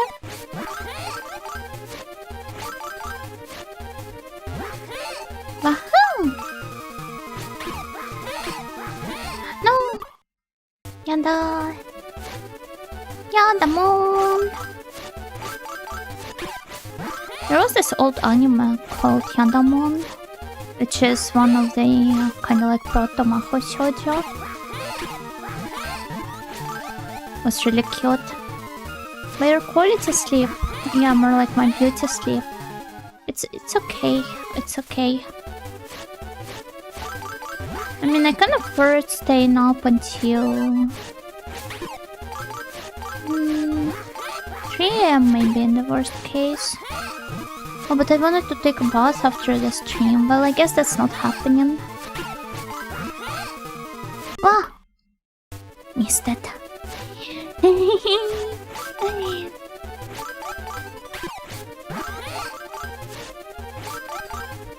Maybe I got to do some eyesight mechanics.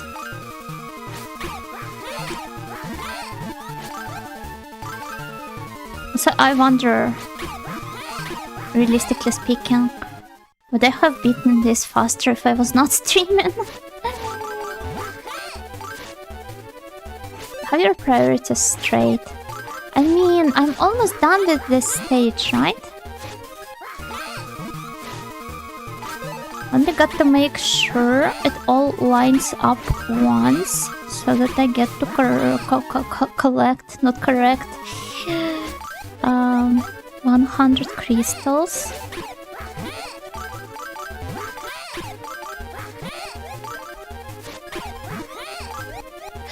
More! Practice. Munya! 94, that's still alright. Snails, just 20 more tries and I'm done. No, I'm not saying this. I will, like as many tries as it takes me and I'm done. And then maybe a couple more tries in the next stage. Please don't abandon me though, please stay with me here and watch me until the very end. Until I beat the stage. Where's my snail cheerleader squad?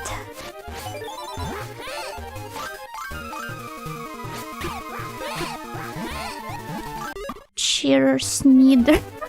No. No, that's awful.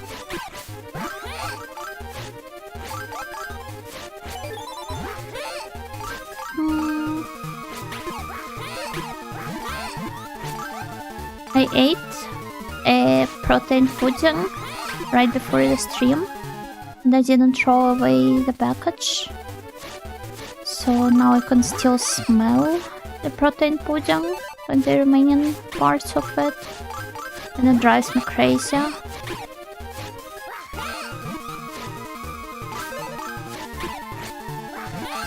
By that logic, snail means fail? Why? It does not.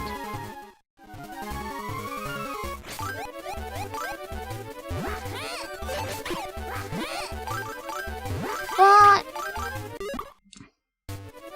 Here, go, Yana, go! Thank you. This new joke. Yeah, but no, it does not work that way. I mean, see, you... snail is perfectly... like it's a sovereign word on its own. You can, however, add it to other words to create new ones.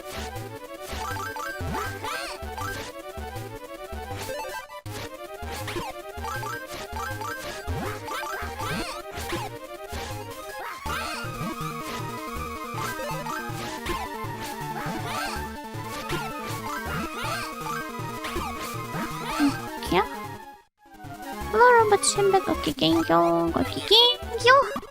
Oh.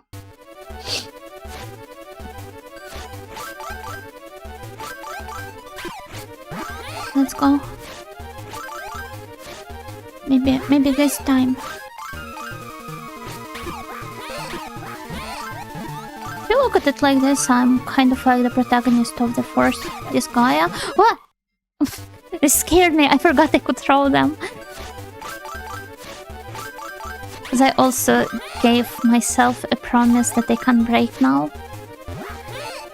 It would be lame to give up here.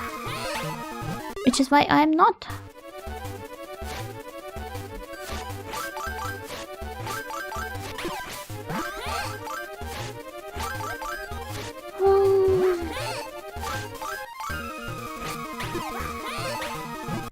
I should still go to bed at reasonable time, but I think I can afford staying up for just a little bit longer. Not to mention, I think today somebody's working the night shift in the library committee. So I'm gonna have slightly less work once I'm back.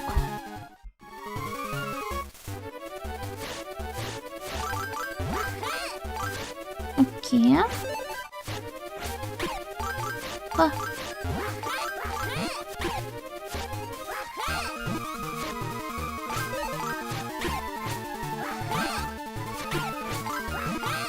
Okay.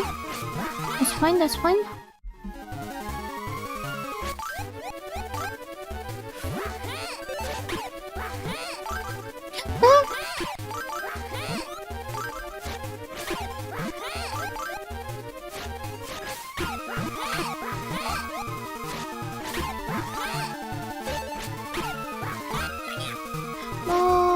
I wanted to still use it to like as a means of drilling the jumps, but it well, hopefully it works.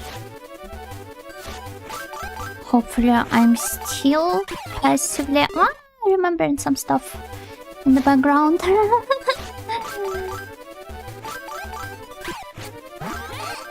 But I don't know.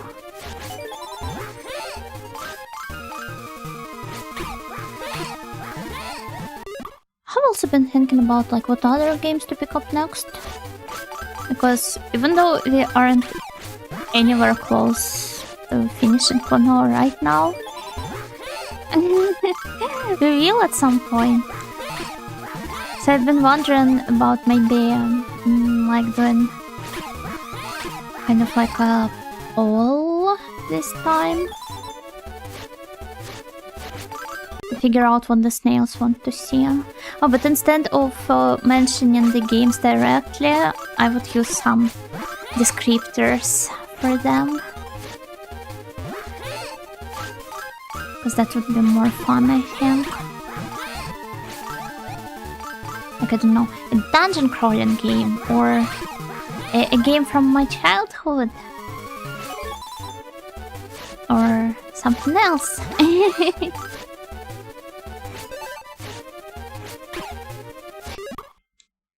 Illusion of choice? No, it's not.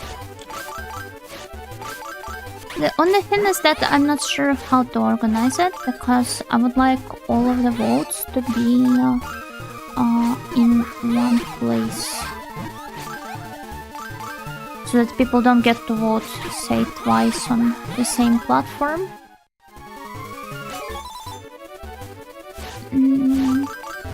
Maybe solo Heroes of Might and Magic? I don't know, I was thinking about it last year when we just started this collab series.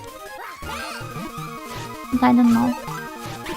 It's not that I'm not okay with strategy stuff, but rather... first of all, this game has a very passionate fan base. I don't really tolerate the backseating all that well. Wow. I can more or less bear with it during the collabs, because I do not want to ruin the atmosphere for the rest of the girls. But I'd have to be more stern with people if I end up streaming it solo. So yeah, I'm not sure this one will ever pop up as the game of choice for me, I'm sorry.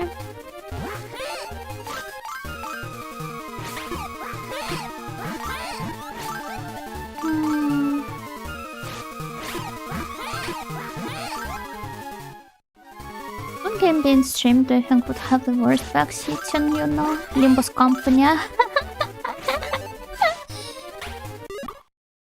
What about M&M? M&M was cool, but I think it would have to wait until some point in the future. I do have some games planned that I would like to pick up sooner than later, so I'm gonna put those on the poll if I end up doing one. Or maybe I will be in the mood for picking up a particular game once I reach that point. And I will just pick it up without any polls. That's fair. Does Older Civ also have that kind of fan base? I'm not sure, probably not.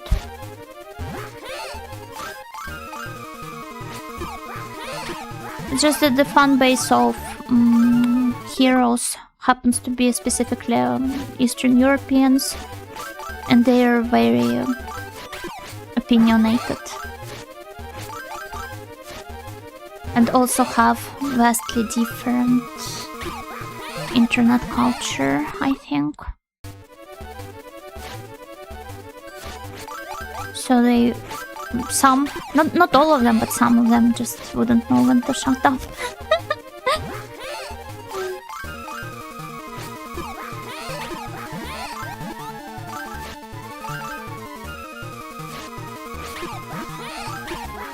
I say this because I know. I'm an Eastern Europe myself, so I would know this. Naturally. I knew that the gacha game has that much backseating. I didn't know Limbo's Company was like that. Their fan base is just very passionate about Limbus and Project Moon games specifically, so you can kinda... you can see it a lot in VTubers who have the misfortune of gathering themselves a mostly Limbus / Project Moon fan base. Because I don't like approaching it from this side, but like I have a friend of mine who ended up finding herself in this exact situation, and she happens to care a bit more about numbers than I do, which is fine. And it's hard not to notice that her Limbus content has vastly different numbers from the rest of what she posts and does. So that's kind of the problem. Project Moon fanboys are, first of all, very vocal and annoying. Second, they don't really call about anything other than Project Moon games.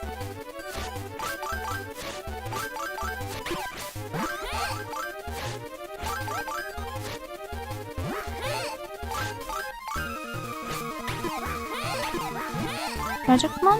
Yeah, it's like a Korean studio that developed, what's it called? Lobotomy Corporation, then Library of Ruina, and then they ended up releasing a gacha called Limbus Company that ended up attracting one of the most atrocious school kid mostly fan bases. I want to believe they are teens. I refuse to believe adults can be this annoying. Oh no, they absolutely can. Yeah, Project Moon created those. Why did that happen though? I don't know, it's a complete mystery to me. Or are you talking about Limbus specifically attracting this sort of fan base? It's purely my guess, but it's vastly different from other gacha games in style, right? The closest example might be Ark Knights. But Limbus also has this kind of like bonus perk called having characters being based off world literature. So naturally, a lot of people are going to kind of like intellectually jerk off at the fact of being able to recognize a reference to, I don't know, Crime and Punishment or Moby Dick.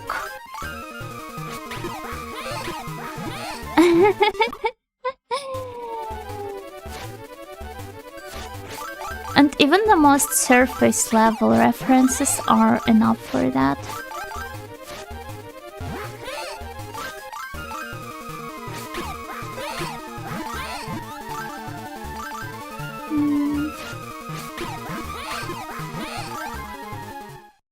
And to play Library of Ruina. A friend was obsessed with how good it was. I don't got this good from like the plot point of view. I forgot to make a jump. But I think the gameplay loop might require a bit more patience. So you got to prepare for that, I think. Now, where have we seen that before? Where indeed? FGO, but with like, or maybe Fate in general, but with historical figures. I genuinely don't know.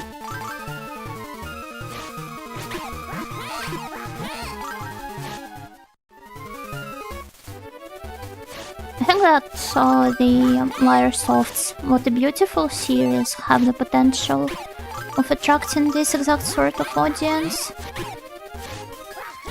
But luckily most of them are untranslated and you can play them on your phone. Or maybe you can.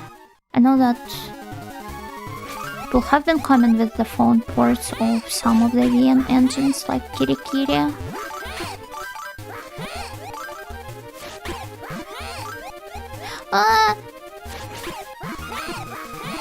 Just how do I make that one last jump?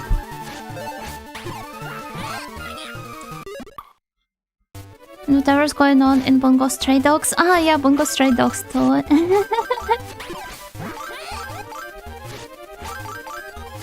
Yeah, that's right. I completely forgot about it, even though we did bring it up before. Just last week. As far as I know, it does literally feature Dostoevsky. I think it does. And Limbus features Raskolnikov, the protagonist of Crime and Punishment. But they made him into a sexy alcoholic gambling on a son. Which is funny because I don't think Raskolnikov was a gambler. Dostoevsky was though.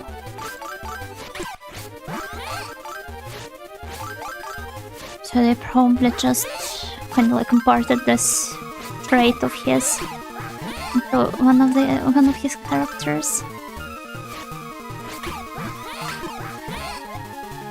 But yeah, BSD features I think Dostoevsky and Gogol, maybe I think. I think I recall something like that.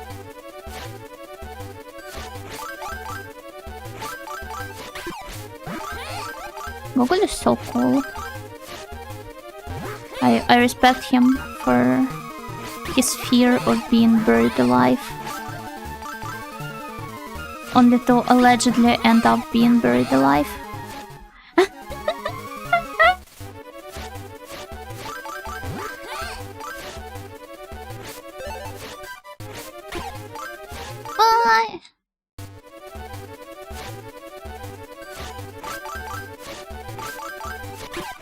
Poor vodka. No, that's alright. I don't think he would mind.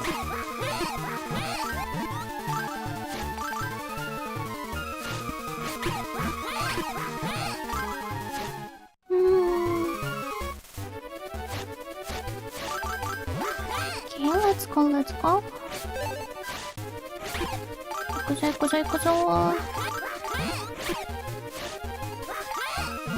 At this point, it feels more like... Guys, remember this one video from... I don't know, maybe 10 years ago? Where it's like, the audio is ASMR of Emoto licking your ears.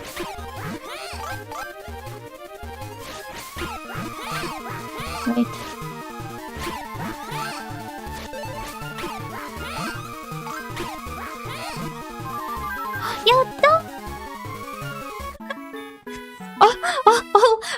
All it took me was mentioning the Emoto licking my ears for me to win this stage.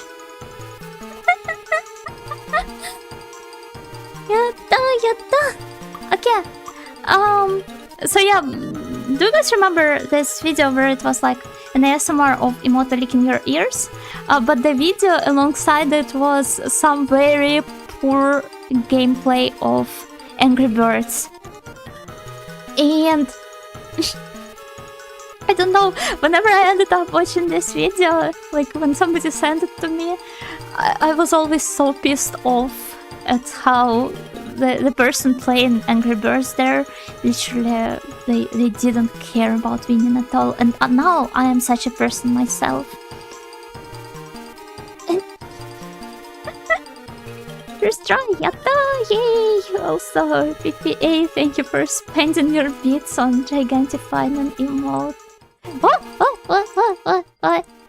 Sorry, I just clicked everywhere. That's just how excited I got. No, I just misclicked. Okay, let's just check out this stage. We'll just give it a couple of shots, only to return to it later.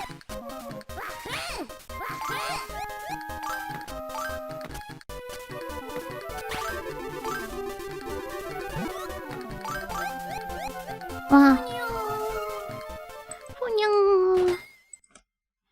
Now you can edit the VOD and pretend it was a first try 100%. It would be very inconsistent though. Like the sound quality and my overall energy levels and such.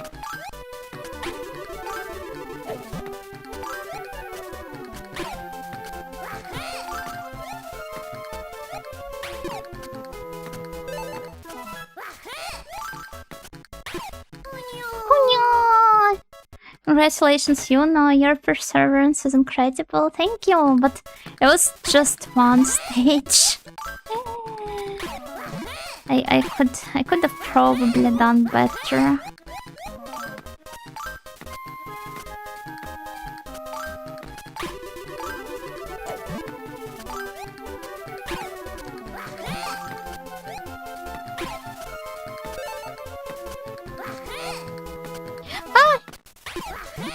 No!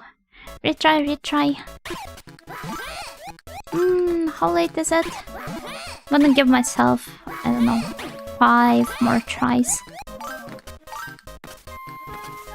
5 sounds reasonable, right?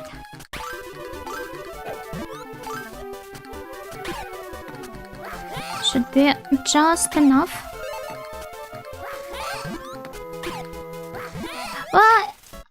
I keep mistaking them for the propeller guys. Okay, 1, 4 left.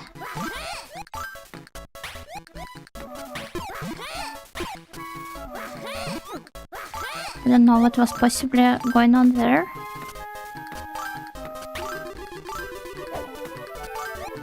Yeah, see, it's those green fellas I keep mistaking them for.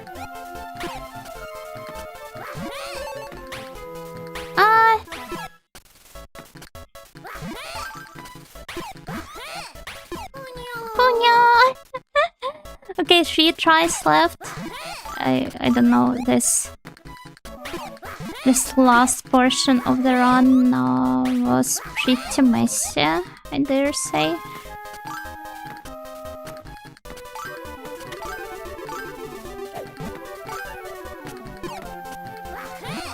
Jump. Then here, then...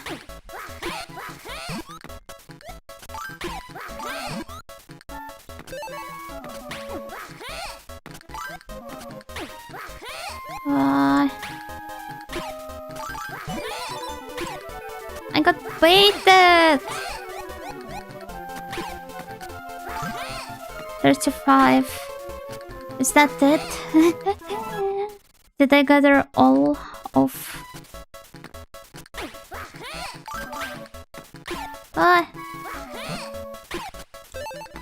Oh no, I remember this part. Oh, this is terrible. I don't remember. I don't remember what to do here. Except that maybe I do. Oh no. Oh! Oh no!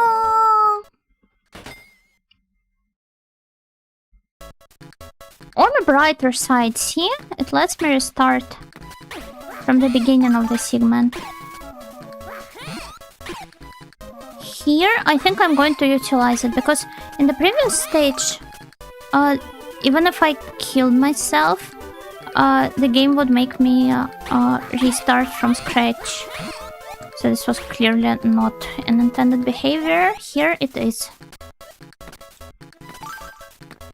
And you know that's cheating, no. Shut up, if it's in the game, it's not cheating. Why are you quoting, Yuna? Oh no! All of my hard-earned lives. I'm just wasting them one after another. Wanna just familiarize myself with the stage here. For now. So that I can reapproach it later.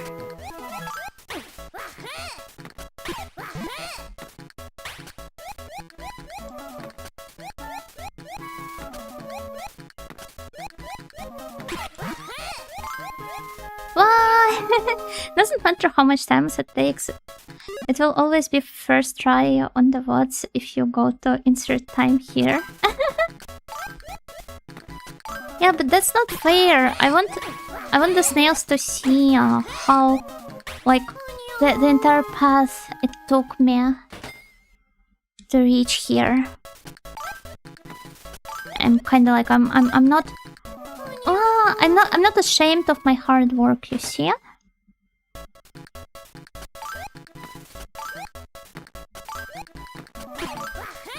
The struggle, exactly.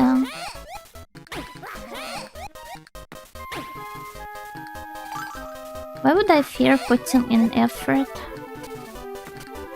I mean, showing that I've put in effort. The whole concept of effortlessness, I mean, I understand why it sounds so appealing to some people, but at the same time, like, if I put some genuine hard work into something, then naturally I would want people to kind of like recognize it, this.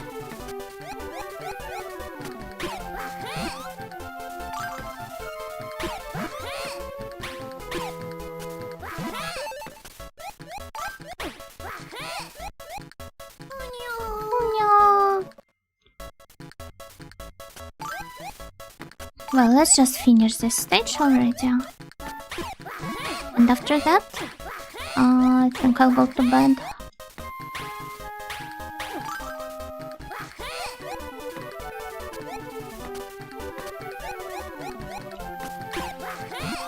Woohoo!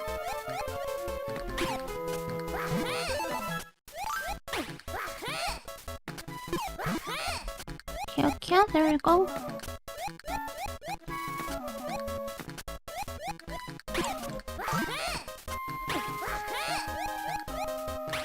Oh, this is so hard though. Oh no! It's so cute though. もう可愛いんでしょう。でも大変ですね。このステージは。お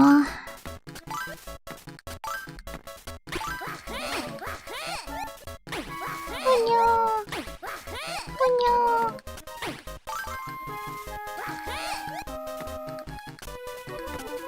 Got to be more observant and come up with some like strategies. I'm cutting time here. Ah! The heck?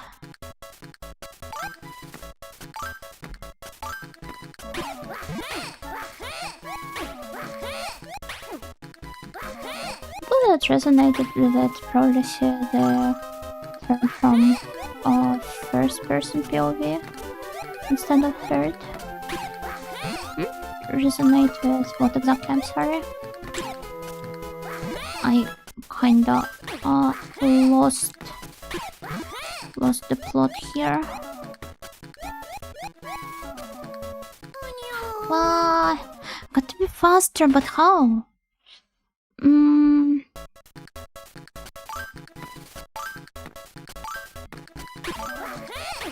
And I'm not even collecting all of the crystals here, which is the most brutal part, honestly.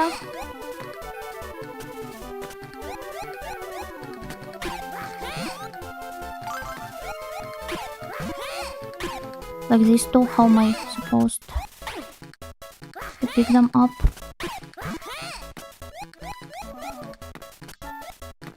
Unless there are more than 100 crystals.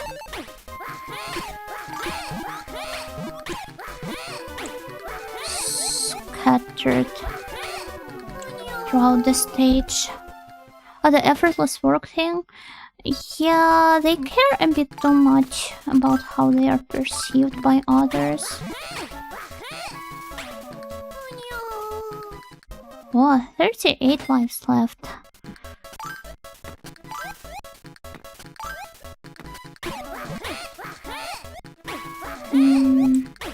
It's been more than 5 retries. Way more than this, but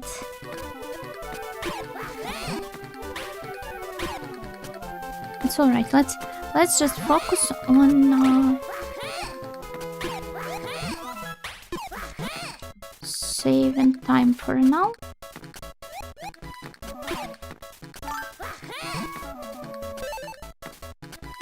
Like you see, if I simply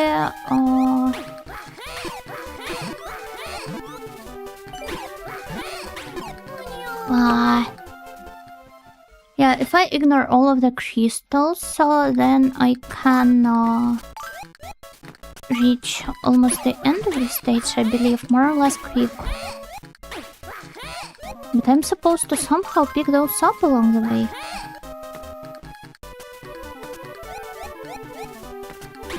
Which is the scariest part.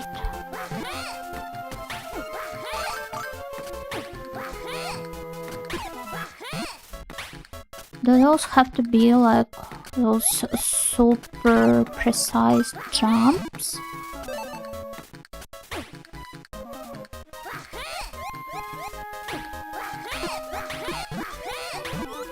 Ah!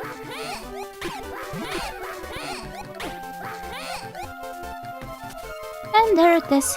58. Is this more or less than I gathered last time? Anyway, we've cleared the vision. No, I'm not retrying. Let's go back to select visions. Because for now, I think we're going to stop here. I can't believe it took me like what, I've been streaming for 4 hours, and the chatting segment in the beginning was like half an hour, so it took me 3.5 hours to beat just one stage. Well, I've beaten it multiple times, but to collect everything in in one stage. Yeah, but please be kind to me because it is difficult, alright? Oh, Karin is playing something. Oh wait, I'm sure Karin will forgive me, but I see somebody who I don't usually get to raid. I see her play my favorite game. So yeah, everyone, please enjoy Angumi's stream of Sakura Taisen, while I'm going to enjoy my comfy eep. So, no, sounds like she's traumatized by the stage. No, I'm not traumatized by the stage. I'm just a bit too ashamed and humbled by my lack of skill. The stage itself, it was fun. I need you to understand that there's a very clear line there. Not clear, but clean. I do have fun with games. It's just that I care a bit too much about how I how I am perceived. But yeah, good night. Thank you everyone for hanging out with me today. I'll see you tomorrow for more Laplace Noma. Bye bye. Good night.